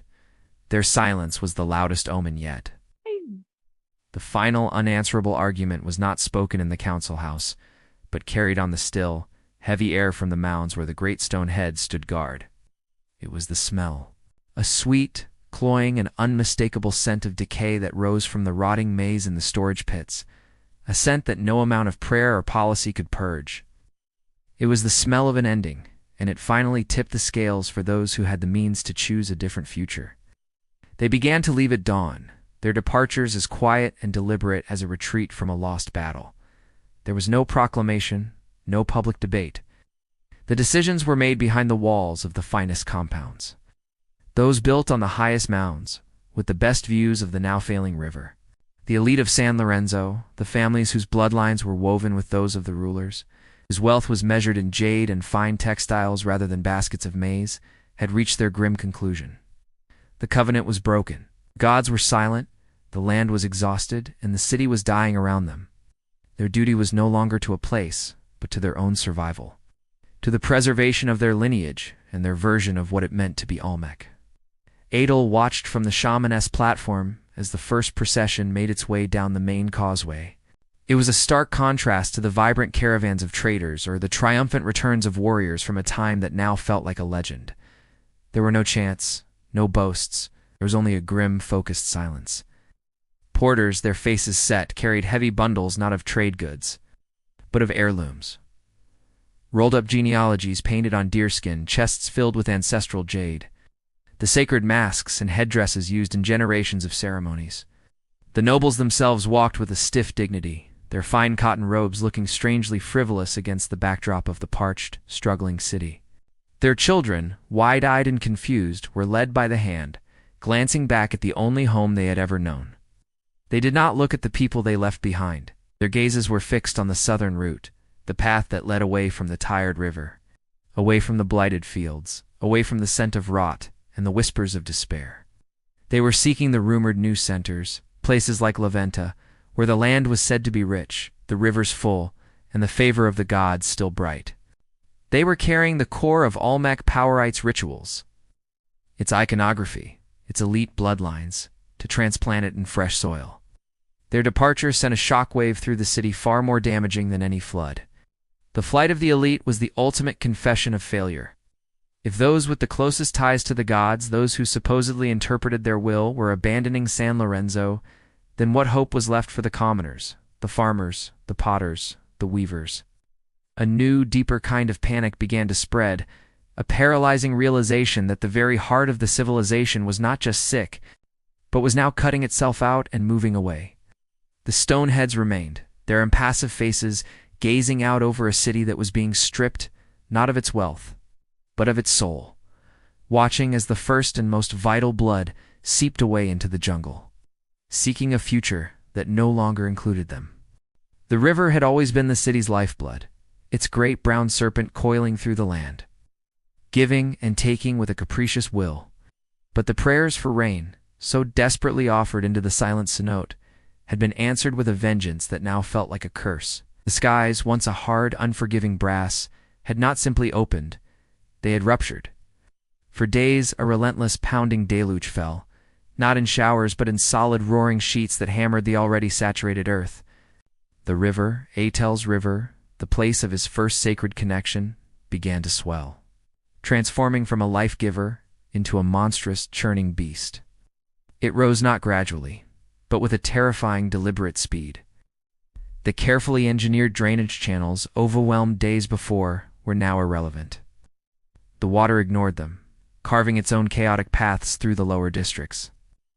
The plaza, which had become a lake during the first storm, was now a raging inland sea, its brown, foaming waves licking at the very foundations of the central mound. The sound was a constant, deafening roar, the hammer of the rain on thatch, the crash of undercut structures collapsing into the flood. And beneath it all, the deep, guttural growl of the river itself, consuming everything in its path. From the relative safety of the shaman's dwelling high on the mound, Adel watched the catastrophe unfold.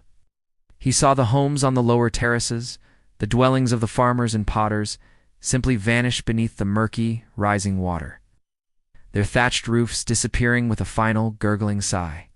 He saw the communal storage pits, the ones that held the last precious reserves of maize and beans already, dwindling and now spoiled by the initial floods breached, and their contents swept away in a swirling, useless soup.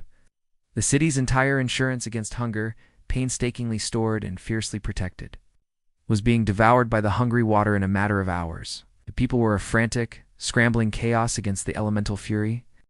Men and women fought through chest-deep water, their arms laden with whatever meager possessions they could salvage: a clay pot, a sleeping mat, a wailing child. Their faces were masks of pure, unadulterated terror, a raw animal fear that eclipsed the anxious tension of the previous weeks. This was not a slow decline or a political threat. This was an immediate, violent end. The river was taking back its gift, and in its rising brown tide, it was wiping away homes, food, and any last vestige of security. The catastrophic flood was the final, unequivocal blow, a definitive answer from the gods or the world itself. San Lorenzo was not just struggling. It was being erased, its physical heart inundated, and its people, as hope, drowned in the very water they had once begged for. The floodwaters had receded, but what they left behind was not a city, but a corpse. San Lorenzo lay broken and befouled, its grand plazas and pathways buried under a thick, stinking layer of mud and debris. The air, once fragrant with copal and roasting maize, now carried the rancid sweetness of rotting wood, rotting thatch, and the spoiled remnants of the food that was to have been their salvation. How the great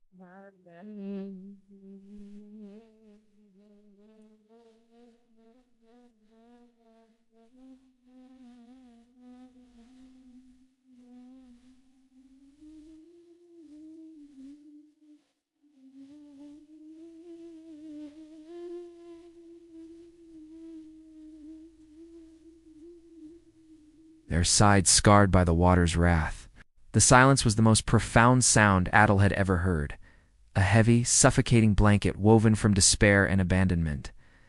The shaman, however, moved through the ruin with a quiet, desperate purpose.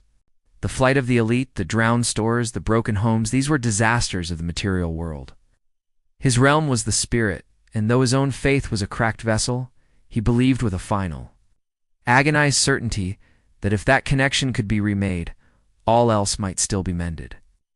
He would perform one last ceremony, a great and final plea to the gods, a summoning of all the remaining power and faith in San Lorenzo to turn the tide of their fortune. He chose the base of the great central mound before the most ancient of the colossal heads.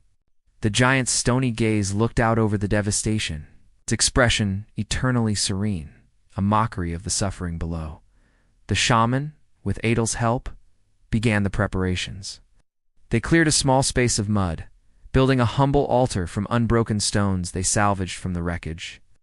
They laid out the last of their sacred objects, a cracked ceramic vessel depicting chalk, a few leftover lumps of precious rubber, a handful of jade beads that had been overlooked in the Exodus. The offerings were paltry, pathetic compared to the riches cast into the cenote, but they were all that remained. As the sun began to set, casting long skeletal shadows across the mudflats, the shaman began his chant. His voice, once a powerful instrument that could command the attention of the heavens, was now a reedy, strained thread of sound, swallowed by the immense silence. He invoked the old names: the Rainbringer, the Earth Lord, the Jaguar god of the night. He danced, his steps not the powerful, predatory movements of the jaguar ceremony, but the shuffling, weary steps of an old man trying to remember a forgotten dream. Atal stood by his side, his own heart a hollow drum. He watched the pathways leading to the mound. They waited for the people to come, for the faithful to emerge from their damaged homes and join their voices to the shamans, to create a wave of human need that might yet breach the silent heavens. But the people did not come.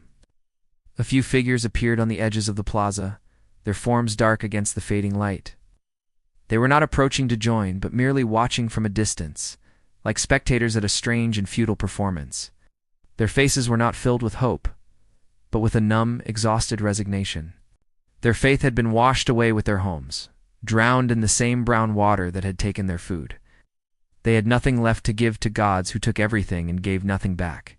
They watched the shaman's lonely dance, his desperate, thinning voice, and then they turned away, melting back into the ruins to tend to their own private desolations. The shaman chanted on, his voice growing hoarser, his movements more feeble. The night deepened around him, and no answering rumble came from the sky, no sign from the stars. He was performing the most important ceremony of his life to an audience of mud and silence, his prayers falling on the deaf ears of the gods and the closed hearts of his people. The last ceremony of San Lorenzo was not a defiant roar, but a whisper into a void, final heartbreaking testament to a connection that had been severed, leaving only alone. Old man dancing in the ruins, begging for a miracle that everyone else knew would never come. The silence that followed the shaman's final unanswered ceremony was heavier than the mud that choked the plazas. It was a silence of absolute verdict, a closing door. The old man did not speak as he and Atl gathered the pathetic, unused offerings from the altar. His movements were those of a machine whose purpose had been extinguished, each gesture a slow, final burial of a world that was no more. They ascended the slick, muddy path to their dwelling in a wordless procession, the weight of the abandoned ritual pressing down on them like a physical burden. Inside, the air was thick with the smell of damp earth and despair. Adel's family was gathered around a single guttering oil lamp, their faces hollowed by hunger and grief. Etzel, the sickened child, lay listless on his mat, his breathing still a shallow, troubling whisper. The sight of the shaman's return, his posture of utter defeat, was the final confirmation they had all been dreading. No words of hope were left to be spoken. The debate that began then was not loud or passionate, was a quiet, grim weighing of two terrible fates, conducted in hushed tones as if afraid to wake the dead city outside. Adel's father, practical man whose hands were calloused from a lifetime of tending the now destroyed fields, spoke first. His voice was rough with a fatigue that went beyond the physical. He spoke of the reality before them. The food stores were gone, washed away or spoiled. The river was a traitor, the soil was dead, and the gods were silent. To stay was to starve, to watch Itzel and the other children weaken and fade in a tomb of mud and memory. Their duty, he argued, was no longer to a place, but to the breath in their children's lungs. Adel's mother, her eyes red-rimmed from sleepless nights and silent tears, clutched Itzel's small, feverish hand. Her resistance was not an argument but a visceral ache. She spoke of the ancestors whose bones were buried here, of the familiar paths worn by generations of their family, of the terrifying unknown that lay beyond the known world. To leave was to sever themselves from the very roots that gave them identity, to become ghosts in a foreign land. Was survival worth such a complete annihilation of the self? Then the shaman spoke, his voice a dry rustle. He did not look at them, but at the cold ashes in the fire pit. He spoke not as a spiritual leader, but as a broken old man. The connection to this land, he said, was broken. The spirits had departed. To stay was to cling to a corpse. The stories said that to the east, where the great river met the sea, a new center was rising La Venta. It was a place where the Olmec heart was still beating, where the rituals were still performed, where the gods might still listen. It was not a guarantee of life, but it was the only thread of hope left to grasp. He was leaving. The decision for the family was theirs alone.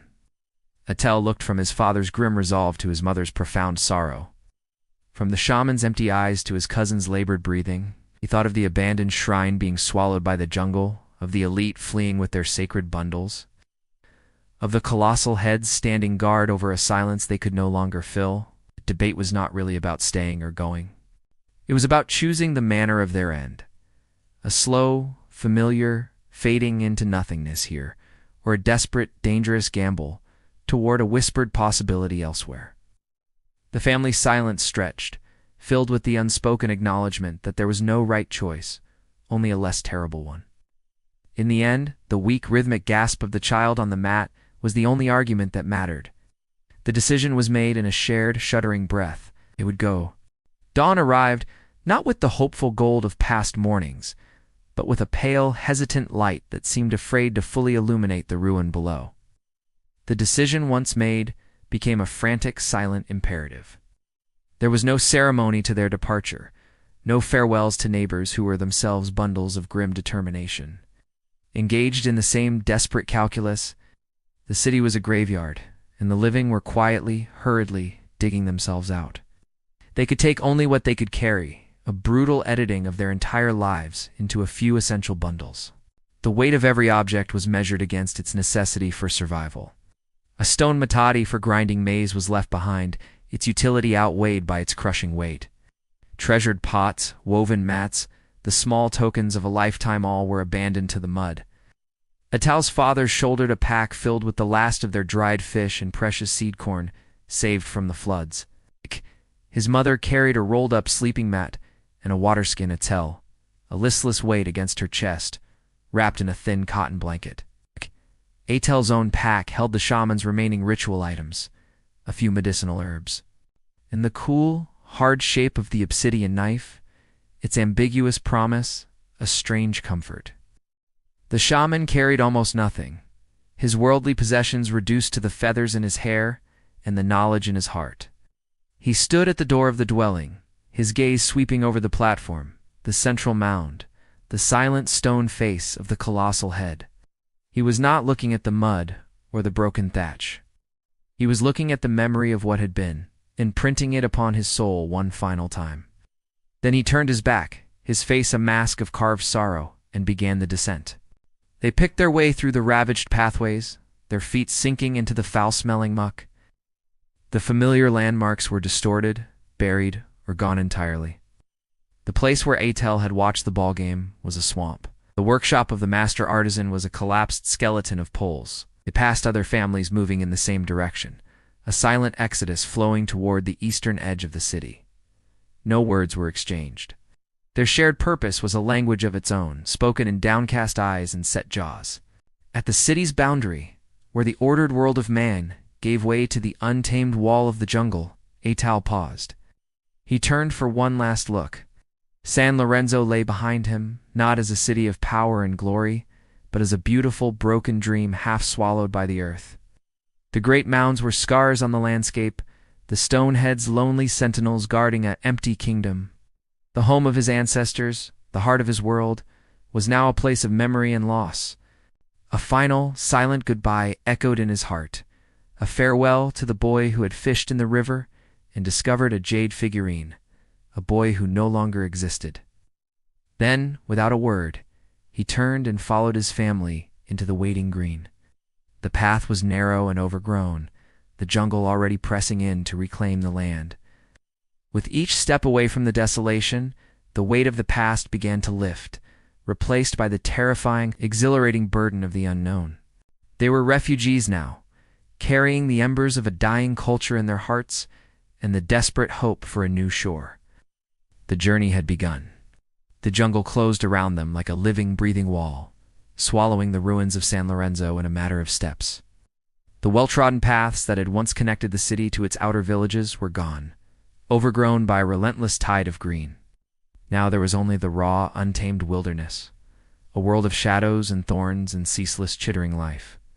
The air grew thick and heavy, saturated with the cloying sweetness of rotting vegetation and the rich, loamy scent of soil that had never known a plow. The light, so harsh and revealing on the mudflats, was filtered here into a dim emerald twilight. Dappling the forest floor with shifting elusive patterns, the shaman led, his movements sure and instinctive, reading the subtle language of the land, the bend of a branch, the scrape on a stone, the distant call of a bird that served as a natural guide. Behind him, Adel's family moved in a single weary file, their progress a slow, grueling battle against the land itself. Every step was an effort. Vines snaked across their path like tripwires, and thorny creepers reached out to tear at their skin and their thin cotton clothes. The ground was a treacherous carpet of slippery roots and hidden sinkholes, and the humid air was a suffocating blanket that made each breath a labor. The dangers were not merely physical inconveniences. They were constant, watchful presences. A sudden dry rustle in the undergrowth would freeze them in their tracks, hearts hammering, eyes scanning the tangled shadows for the telltale coil of a fertile ant or the spotted hide of a jaguar. The buzzing of insects was a perpetual torment, a cloud of mosquitoes and biting flies that found every exposed inch of skin, their bites rising into fiery, itching welts. At night, the jungle transformed. The relative silence of the day gave way to a deafening, primordial cacophony, the shrieks of howler monkeys, the chattering of unseen creatures, the deep, resonant croaking of frogs, and the relentless chirping chorus of a million insects. Sleep was a fragmented, anxious thing, snatched on beds of damp leaves. Every strange noise a potential threat lurking just beyond the feeble circle of firelight. Itzal's condition worsened in the oppressive humidity. His fever seemed to burn brighter, his breathing more labored. His weak cries were a heartbreaking counterpoint to the jungle's savage symphony, a reminder of their profound vulnerability. They were intruders here, small, fragile creatures in a domain that was vast, ancient, and utterly indifferent to their suffering. The grand narrative of their civilization, the stone giants, the ball courts, the shaman's rituals felt like a distant, foolish dream. Here, there was only the immediate, brutal struggle for the next step, the next sip of clean water, the next moment of survival. The jungle was testing them, wearing them down with its sheer, immovable presence. And with every exhausting mile, the memory of San Lorenzo faded not into nostalgia, but into a hazy dream replaced by the raw, demanding reality of the green, living dark. The jungle did not yield graciously. It fought their passage until the very end, its tangled embrace reluctant to release them. Out 4 days, the air had been changing. The cloying sweetness of decay gradually replaced by a new, unfamiliar tanga, scent of vast openness, of salt and dampness, and things both living and long dead. The oppressive canopy began to thin, allowing great slashes of blinding white sky to pierce the green gloom. The land itself softened underfoot, the hard, root-tangled earth giving way to sandier soil, and then to proper sand, pale and fine. The constant, enclosing wall of trees finally broke.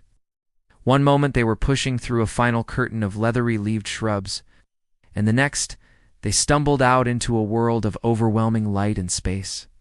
The sound hit them first, continuous, low roar that was nothing like the jungle's chittering chorus. It was a deep, rhythmic pounding, a heartbeat as vast as the world itself. They stood on the edge of a new world, blinking in the brilliant, unfiltered sun. Before them stretched an expanse of wind-rippled dunes, crowned with tough, salt-resistant grasses that whispered in the steady breeze.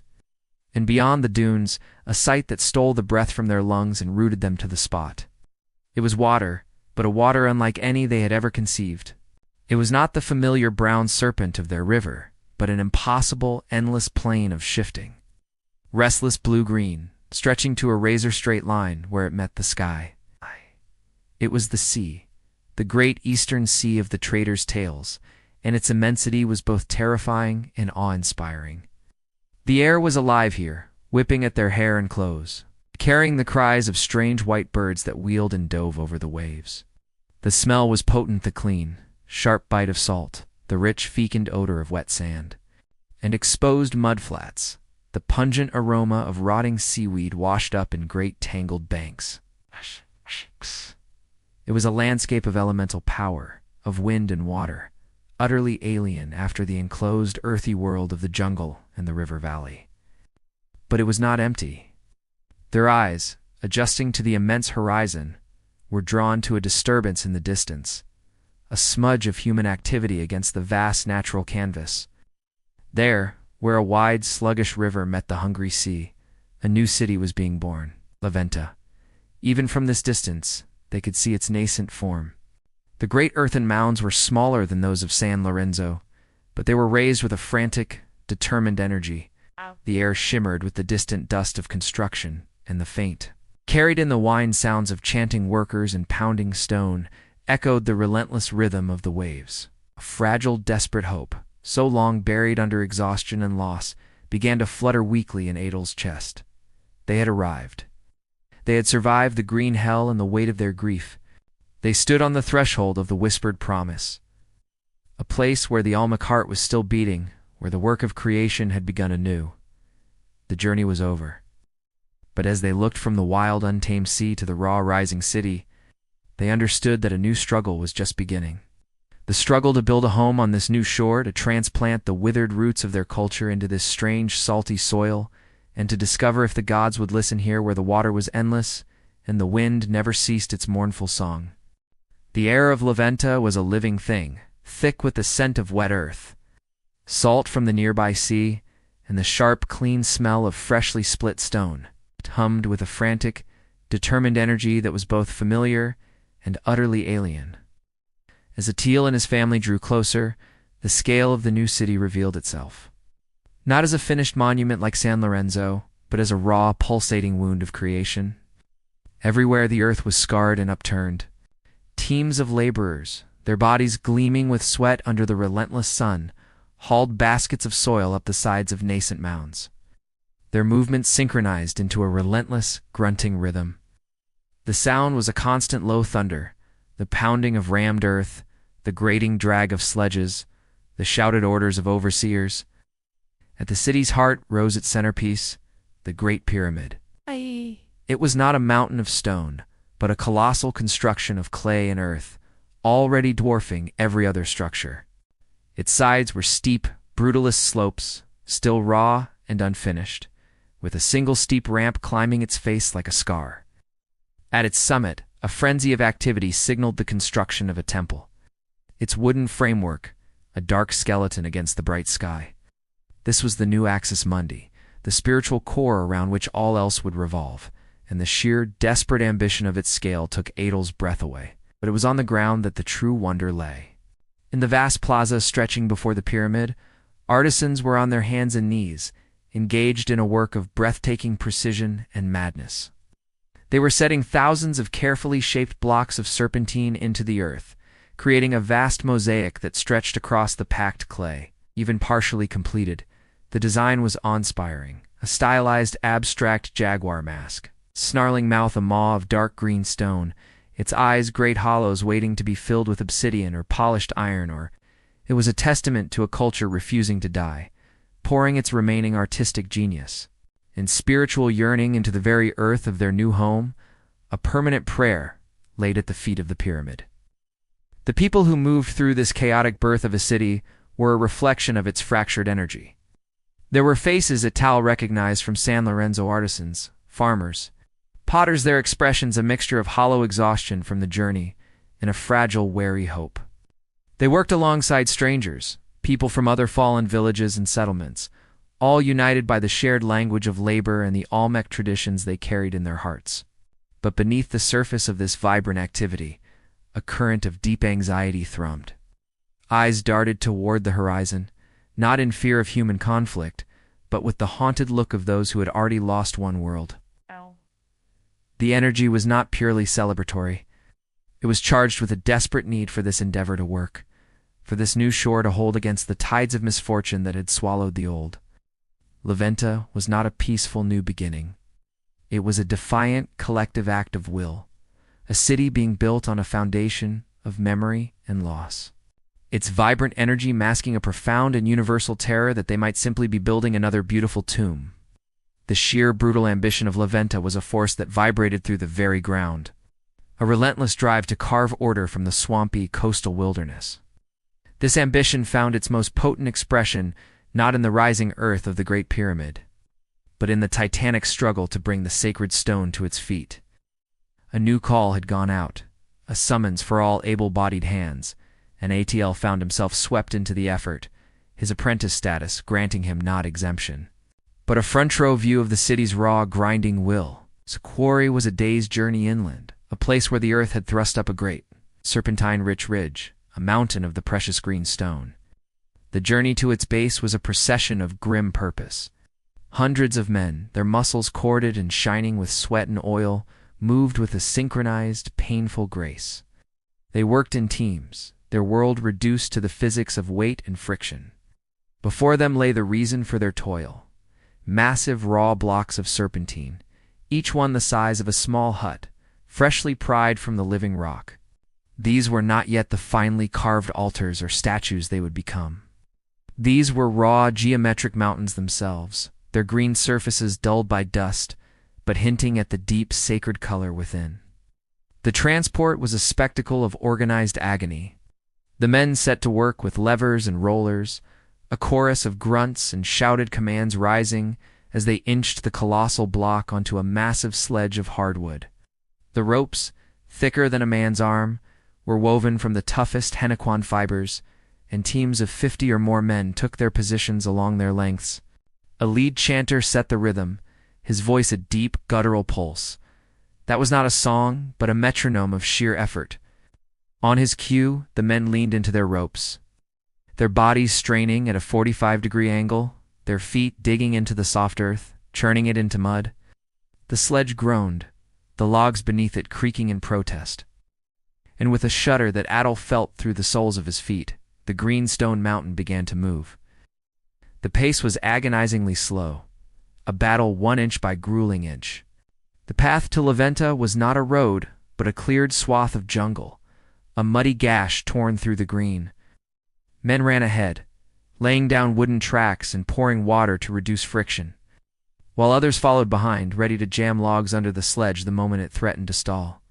It was a brutal, continuous cycle of strain and reset, a dance with a partner that weighed more than the combined strength of everyone present. Atol watched, his own muscles tensing in sympathy, as men's bodies trembled with the effort, their faces contorted in masks of pure physical extremity. This was not the awe-inspiring procession of a finished monument like the stone heads of San Lorenzo. This was the ugly, grinding, bloody-knuckled reality of creation itself. He saw the cost etched on every face, the strain in the corded necks, the raw, bleeding shoulders where the ropes bit deep, the blank, exhausted stares during the brief moments of rest. They were building a new world on their backs, hauling the very bones of the earth to lay at the feet of their new gods. The greenstone blocks were more than just building materials. They were acts of faith, each inch of progress a prayer offered not with words but with sweat and pain. As the monstrous sledge lurched forward another foot at serpentine cargo, gleaming dully under the harsh sun, Atil understood that La Venta's power was not in its finished glory, but in this, the terrifying, magnificent, and brutal will of a people refusing to be erased, moving mountains one back-breaking inch at a time. The shaman moved through the half-built city of Leventa like a ghost from a drowned world. The frantic energy of construction, the shouts of laborers, the relentless pounding of earth and stone, all of it seemed to slide off him, Ow! leaving him untouched in a bubble of profound silence. In his heart, he carried the intricate map of San Lorenzo's sacred geography, the precise alignment of the mounds to the stars, the specific stones. Where offerings were made at the solstice, the quiet groves where local spirits were thanked. Ain't here on this new, swampy shore, where the very air tasted of salt and change. That map was useless. The land was unfamiliar, its spirit unknown and uncorded. His duty, his desperate need, was to draw a new map. To re-establish the connection that had been severed, to make the gods feel at home in this alien place. He chose a flat, clear space near the base of the rising Great Pyramid, a place where the earth had been recently packed and smoothed by countless feet. With Atiel's help, he began the meticulous work of preparing a ritual space. They swept the ground with a bundle of sacred grasses. They marked the 4 cardinal directions with chips of jade brought from the old city. They built a humble altar from unworked stones. It was a pale imitation of the grand platforms of San Lorenzo. But it was a start, a deliberate scratch of order onto the raw face of the new land. The shaman unpacked his few remaining treasures: the worn rattle, the soot-blackened censer, the precious lumps of copal resin. These objects, survivors of the flood and the Exodus, were his anchors to the old ways, his only tools to bridge the vast distance between the world that was and the world that might be. He announced the ceremony at dusk, his voice, though weaker than it once was, carrying a thread of its old authority. He spoke of giving thanks for their safe arrival, of seeking blessing for the new city, of introducing themselves to the spirits of this land and sea. The people of Leventa, weary from a day of hauling stone and raising earth, gathered slowly. They came not with the eager anticipation of old, but with a hesitant, hollow-eyed wariness. They stood at the edges of the cleared space, their bodies present, but their spirits seemingly still lost in the jungle or buried in the mud of the old city. They were a community in body only, a collection of individuals united by shared trauma, their collective faith fractured into 1,000 private doubts. The shaman began the chant, the old words for calling the rain and honoring the earth. His movements, once fluid and powerful, were now stiff, the gestures of a man trying to recall a dance learned in a dream. He lit the copal, and the familiar sweet smoke curled upward. But it seemed thin and insubstantial against the vast, salt-laden breeze blowing in from the sea. He called upon the jaguar god, the maize god, chalk of the rains. But their names sounded strange and small in this new context, echoes from a distant valley that this wind seemed to snatch away and scatter. Tal watched the faces of the people. He saw not reverence, but a profound, exhausted vacancy. Their eyes were not on the shaman or the altar. They were fixed on the ground or on the endless sea, or on the half-built mounds that represented their back-breaking labor. They had poured their energy into moving stone, into securing food and shelter. Their offering had been their sweat and their pain. They had no more faith to give. The old rituals felt like a language they no longer spoke, a story from a childhood they could barely remember. The gods of San Lorenzo had failed them. Why would they listen here? The shaman's voice grew hoarse, his dance more a desperate shuffle. He was performing for an audience of ghosts, his prayers meeting a wall of human exhaustion and spiritual numbness. The ceremony, meant to bind the community and sanctify the land, only highlighted the deep fracture that ran through them. They were physically in Leventa, but their hearts were still in transit, stranded between a lost past and an uncertain future. The old ways had not made the journey intact. They were like seeds brought from a different soil, and as the shaman's final, whispered plea was swallowed by the indifferent rumble of the sea, it was clear that for them to ever take root again, it would need to be reborn entirely, and no one knew if such a thing was possible. The first tremor was a subtle thing, a vibration so faint it was felt more in the bones than heard by the ear. It was a deep, subterranean sigh that rippled through the freshly packed earth of Leventa's plazas, a shudder that made the water in a standing jar quiver without spilling. People paused in their labors, their hands stilling on ropes or tools, their eyes darting to one another in silent question. Had they imagined it? The moment passed, the strange sensation fading back into the constant, familiar sounds of construction. It was dismissed as the distant rumble of a large stone block being settled into place, or the groan of the earth under the weight of the new pyramid. But the earth sighed again, hours later. This time, it was stronger. A basket of tools left on the ground rattled, its metal points chattering against each other. The thatched roof of a newly built dwelling rustled as if in a sudden wind, though the air was still. A low, grinding hum seemed to rise from the very ground, a sound that was felt in the teeth and the pit of the stomach. This was no imagined tremor. This was the land itself, stirring in its sleep. The forced cheer and frantic energy of construction faltered, replaced by a cold, familiar dread. They had fled the sickness of the soil in San Lorenzo, the rage of the river, the silence of the gods. They had come to this new shore seeking stability, a fresh foundation. Now the foundation itself was trembling. The shaman stood before his humble altar, his face ashen, had been in the midst of a quiet personal petition, trying once more to feel the pulse of this new land, to learn its rhythms and its name. The tremor ran through the stones of the altar, a visceral rejection of his efforts. His eyes, which had held a flicker of desperate hope, now clouded with a devastating certainty. This was not a random geological event, it was an omen. The gods were not merely distant here, they were actively displeased. The very act of building, of imposing their will and their forms onto this coast, was an affront. The tremors were a warning, a deep grumbling discontent from the world's core.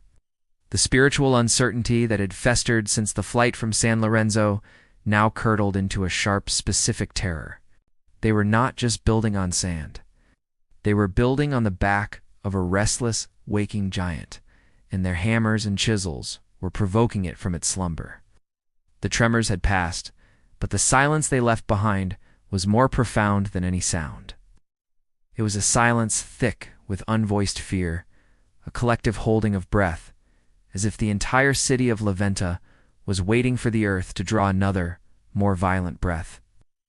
In the wake of that subterranean warning, the frantic, desperate energy that had fueled the city's construction seemed to drain away, leaving behind a pervasive listlessness, a sense of futility that was as damp and clinging as the coastal air.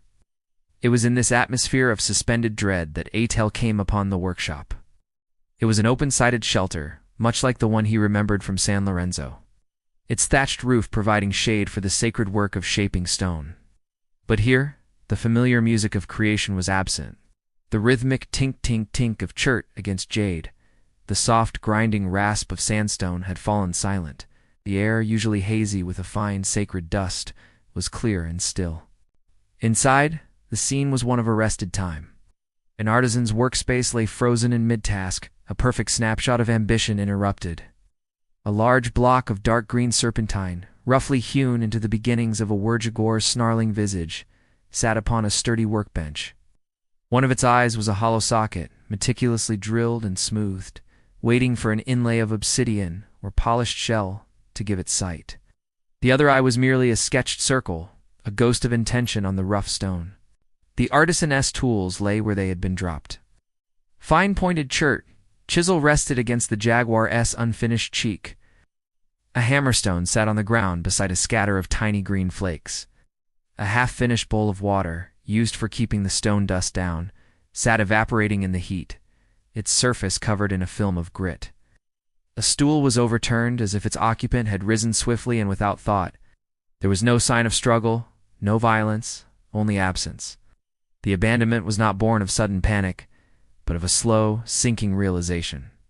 The will to continue, the faith required to pour hours of patient labor into revealing a god's face within the stone, had simply evaporated. Dale reached out and touched the serpentine. It was cool and smooth under his fingertips where it had been polished, rough and granular where the work had stopped. This unfinished jaguar, caught between being a rock and a god, was the most potent symbol of La Venta's declining spirit. It spoke of resources diverted, of hands needed for the brutal labor of hauling earth and stone for defensive walls instead of delicate carving. It spoke of a morale so fractured that even the artisans, the bridge builders between worlds, had lost their conviction. Why carve a face for a god who made the earth shake? Why pour your soul into an object of beauty when the world itself seemed intent on ugliness and chaos? The unfinished carving was a question etched in stone, a silent scream of lost purpose. It was not just a project left aside. It was a prayer half-spoken, a vow broken, a testament to a people who had run out of tomorrows. The workshop stood as a hollow monument to a faith that had failed to make the journey. Its silence a louder and more despairing lament than any cry of alarm could ever be. The Plaza of La Venta was a vast, empty stage, waiting for a performance that would never come. A tell walked its packed earth expanse, the same ground that had so recently churned with the frantic energy of thousands, felt the profound silence like a physical weight upon his chest. The great mosaic of the jaguar mask lay completed beneath his feet, its intricate swirls of green serpentine a stunning, feudal masterpiece. The snarling stone visage stared up at the empty sky, its obsidian eyes reflecting nothing but the slow, indifferent drift of clouds. This space, designed to be the vibrant heart of the new city, the forum for ceremony, and the pulse of community, had been stillborn. The evidence of abandoned ambition was everywhere, but it was the silence that was most deafening. The relentless pounding of rammed earth, the shouted orders of overseers, the grunting chorus of laborers all had ceased. The half-finished dwellings that ringed the plaza stood like skeletal reminders, their wooden frames stark against the sky, their thatch roofs only partially completed. The temporary workshops, once buzzing with the creation of tools and pottery, were shuttered and still. A forgotten digging stick lay near the base of the Great Pyramid, its handle smoothed by a grip that had simply let go. A handful of people moved through the space, but their presence only accentuated the emptiness. They did not walk with purpose. They shuffled, their footsteps making no sound in the thick, heavy air. Their faces were hollow, their eyes downcast, not meeting each other's gaze. They were ghosts in their own city, performing the meaningless pantomime of daily life without any of its substance. A woman sat on the steps of a small platform, not weaving or grinding maize, but simply staring at her hands lying limp in her lap. Two men passed each other without a word or a glance, their movements slow and mechanical, as if powered by a fading residue of habit. Adel stopped at the center of the plaza, turning a slow circle. He could almost hear the echoes of what should have been the vibrant hum of a market. The rhythmic beat of drums from a ceremony, the laughter of children chasing each other across the open ground. But those echoes were drowned out by the overwhelming, suffocating quiet. The plaza was not peaceful, it was necrotic.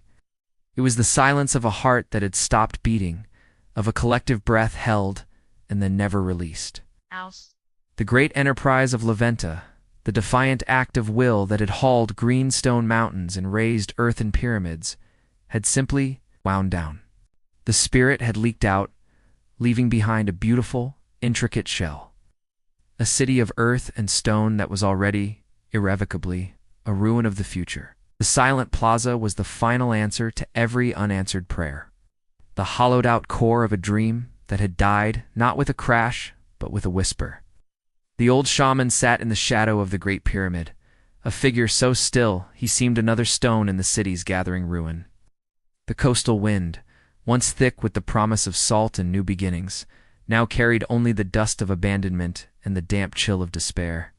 His eyes, clouded with age and grief, were closed, but they did not see the darkness behind his lids. Instead, they were turned inward, down pathways of memory and spirit that were crumbling. Even as he walked them, the tremors had ceased, but the aftershock lived on in the silent plaza, in the hollow eyes of the people, in his own fractured heart.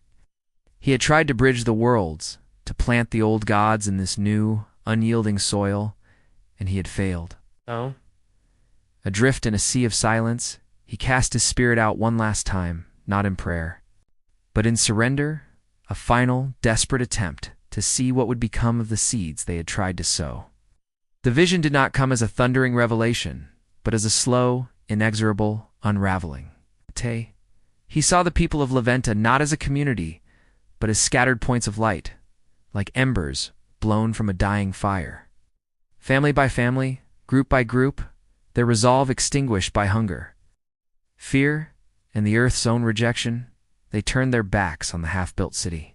They gathered their pitiful remnants, a sack of seed corn, a water gourd. A child's hand clutched a tand, they simply walked away.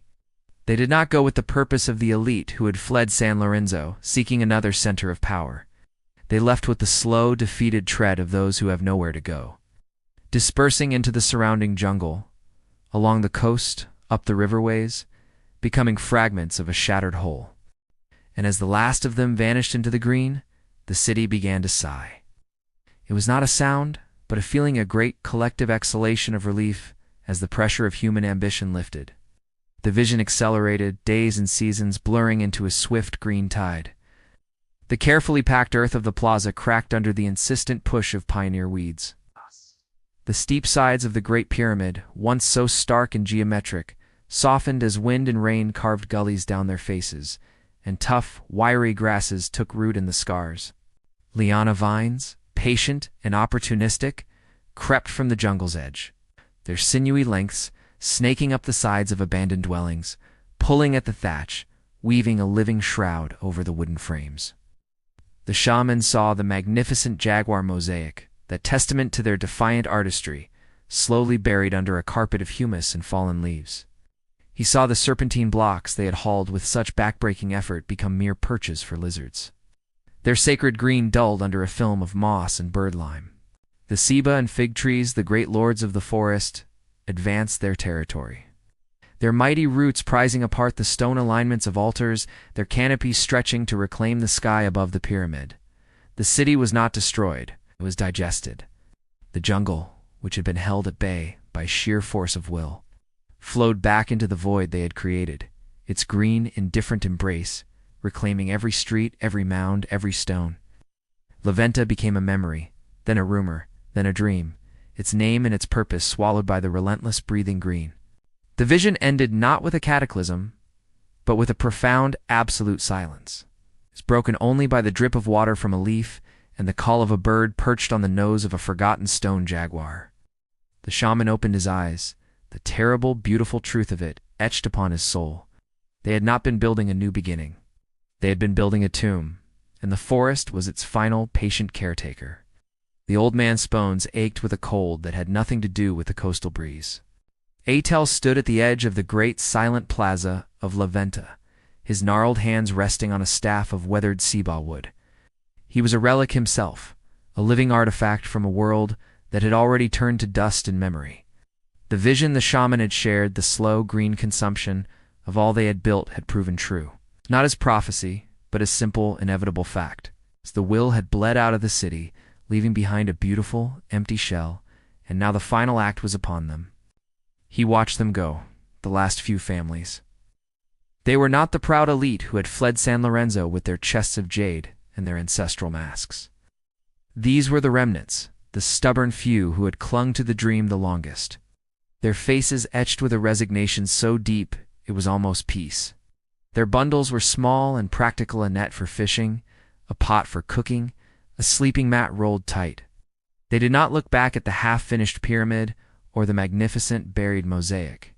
Their gazes were fixed on the southern route, the path that led away from the failed promise, toward the unknown interior, toward simple survival. There was no ceremony, no farewell. Their departure was a quiet, functional thing, like the last leaves of a tree detaching in an autumn wind. A mother hushed a whimpering child.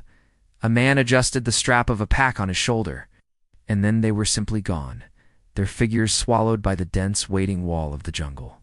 The soft rustle of their passage faded. And then there was only the sound of the wind sighing through the empty dwellings and the distant, eternal crash of the sea. Atel remained. He had made his choice long ago in the quiet of his heart. He would not start again. He would not carry the ghost of his people into another wilderness. His journey had begun on the banks of a great river, with a piece of jade that had whispered of eternity, and it would end here, on this foreign shore, amidst the ruins of that eternity's last gasp. He was the final keeper of the watch, the last witness. He turned his slow, stiff frame to take in the vista one final time. The great earthen mounds, once symbols of indomitable will, now looked like the worn-down graves of giants. The plaza was a field of weeds, the proud jaguar mosaic, a vague, green-shrouded pattern beneath his feet. The jungle pressed in on all sides, its green tendrils already claiming the outer dwellings, patient and inexorable. This was not the catastrophic end. He had once feared no earthquake, no invading army. It was a slow, gentle letting go, a sigh of exhaustion from a people who had finally run out of tomorrows. A profound stillness settled over La Venta, deeper than any silence Adel had ever known. It was the stillness of a story that had reached its final paragraph.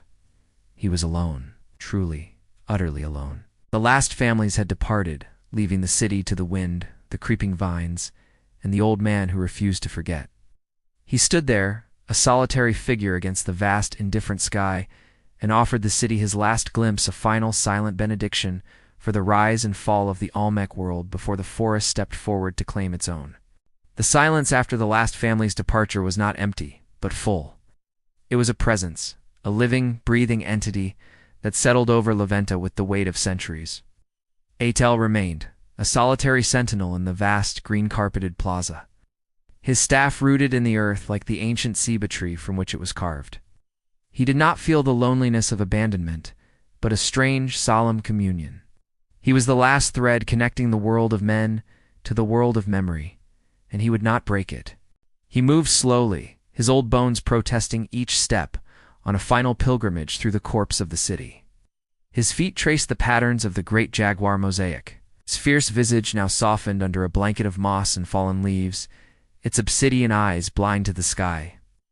He laid a trembling hand upon the cold, damp stone of a half-finished altar, feeling the ghost of the artisan's intent still trapped within. He climbed the base of the Great Pyramid, not to its summit, but to a ledge partway up, and turned to look upon the kingdom they had tried to build. From this vantage, the story of La Venta was written plainly upon the land. The geometric order of the plazas and mounds was already yielding to a softer, wilder logic. The sharp lines of the earthworks were blurring, eroded by rain, and embraced by tenacious grasses. The thatch of the abandoned roofs sagged like weary shoulders, offering entry to nesting birds and scrambling vines. The jungle, which had been held at bay by the sheer force of human will, now advanced with a patient, inexorable grace. It was not an invasion, but a homecoming. Adel found a seat on a fallen block of serpentine, its sacred green veiled by a pelt of emerald moss. The afternoon sun, filtered through the encroaching canopy, dappled the ruins in shifting patterns of light and shadow. In the quiet, his mind became a vast plaza of its own, and upon it, the entire pageant of his civilization rose and fell once more. He saw the brilliant, vibrant heart of San Lorenzo in its prime, the bustling plazas, the awe-inspiring arrival of the stone giants, the potent ceremonies that shook the very air. He felt the profound connection to land and spirit, the unshakable certainty that their rulers were divine and their gods attentive.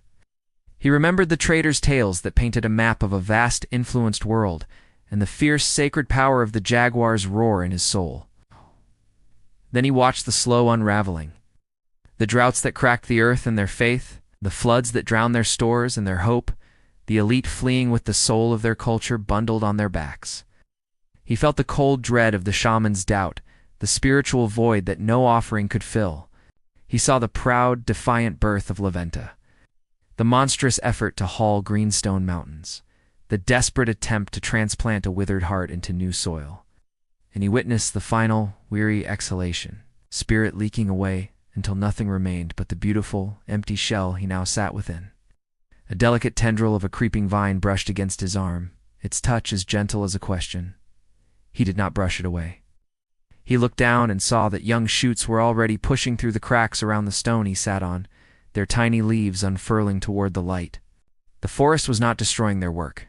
It was accepting it, weaving it back into its own immense, timeless tapestry. The stones of the pyramid would become a hillside, the plaza, a forest glade, the carved jaguar, a secret for the roots to discover. A profound peace settled over him, a peace that had eluded his people for generations. Theirs was not a story of failure, but of a season. They had risen like the maize, tall and green and full of purpose. They had endured drought and storm, and now their season was over.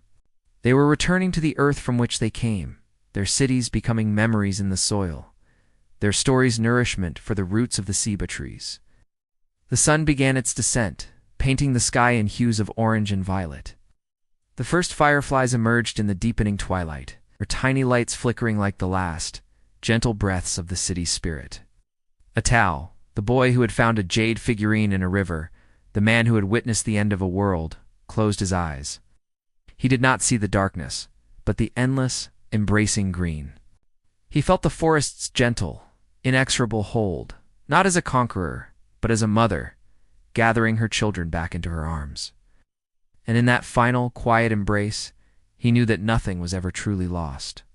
It was only waiting, sleeping, dreaming beneath the stones and the vines, until the world was ready for its story to begin again.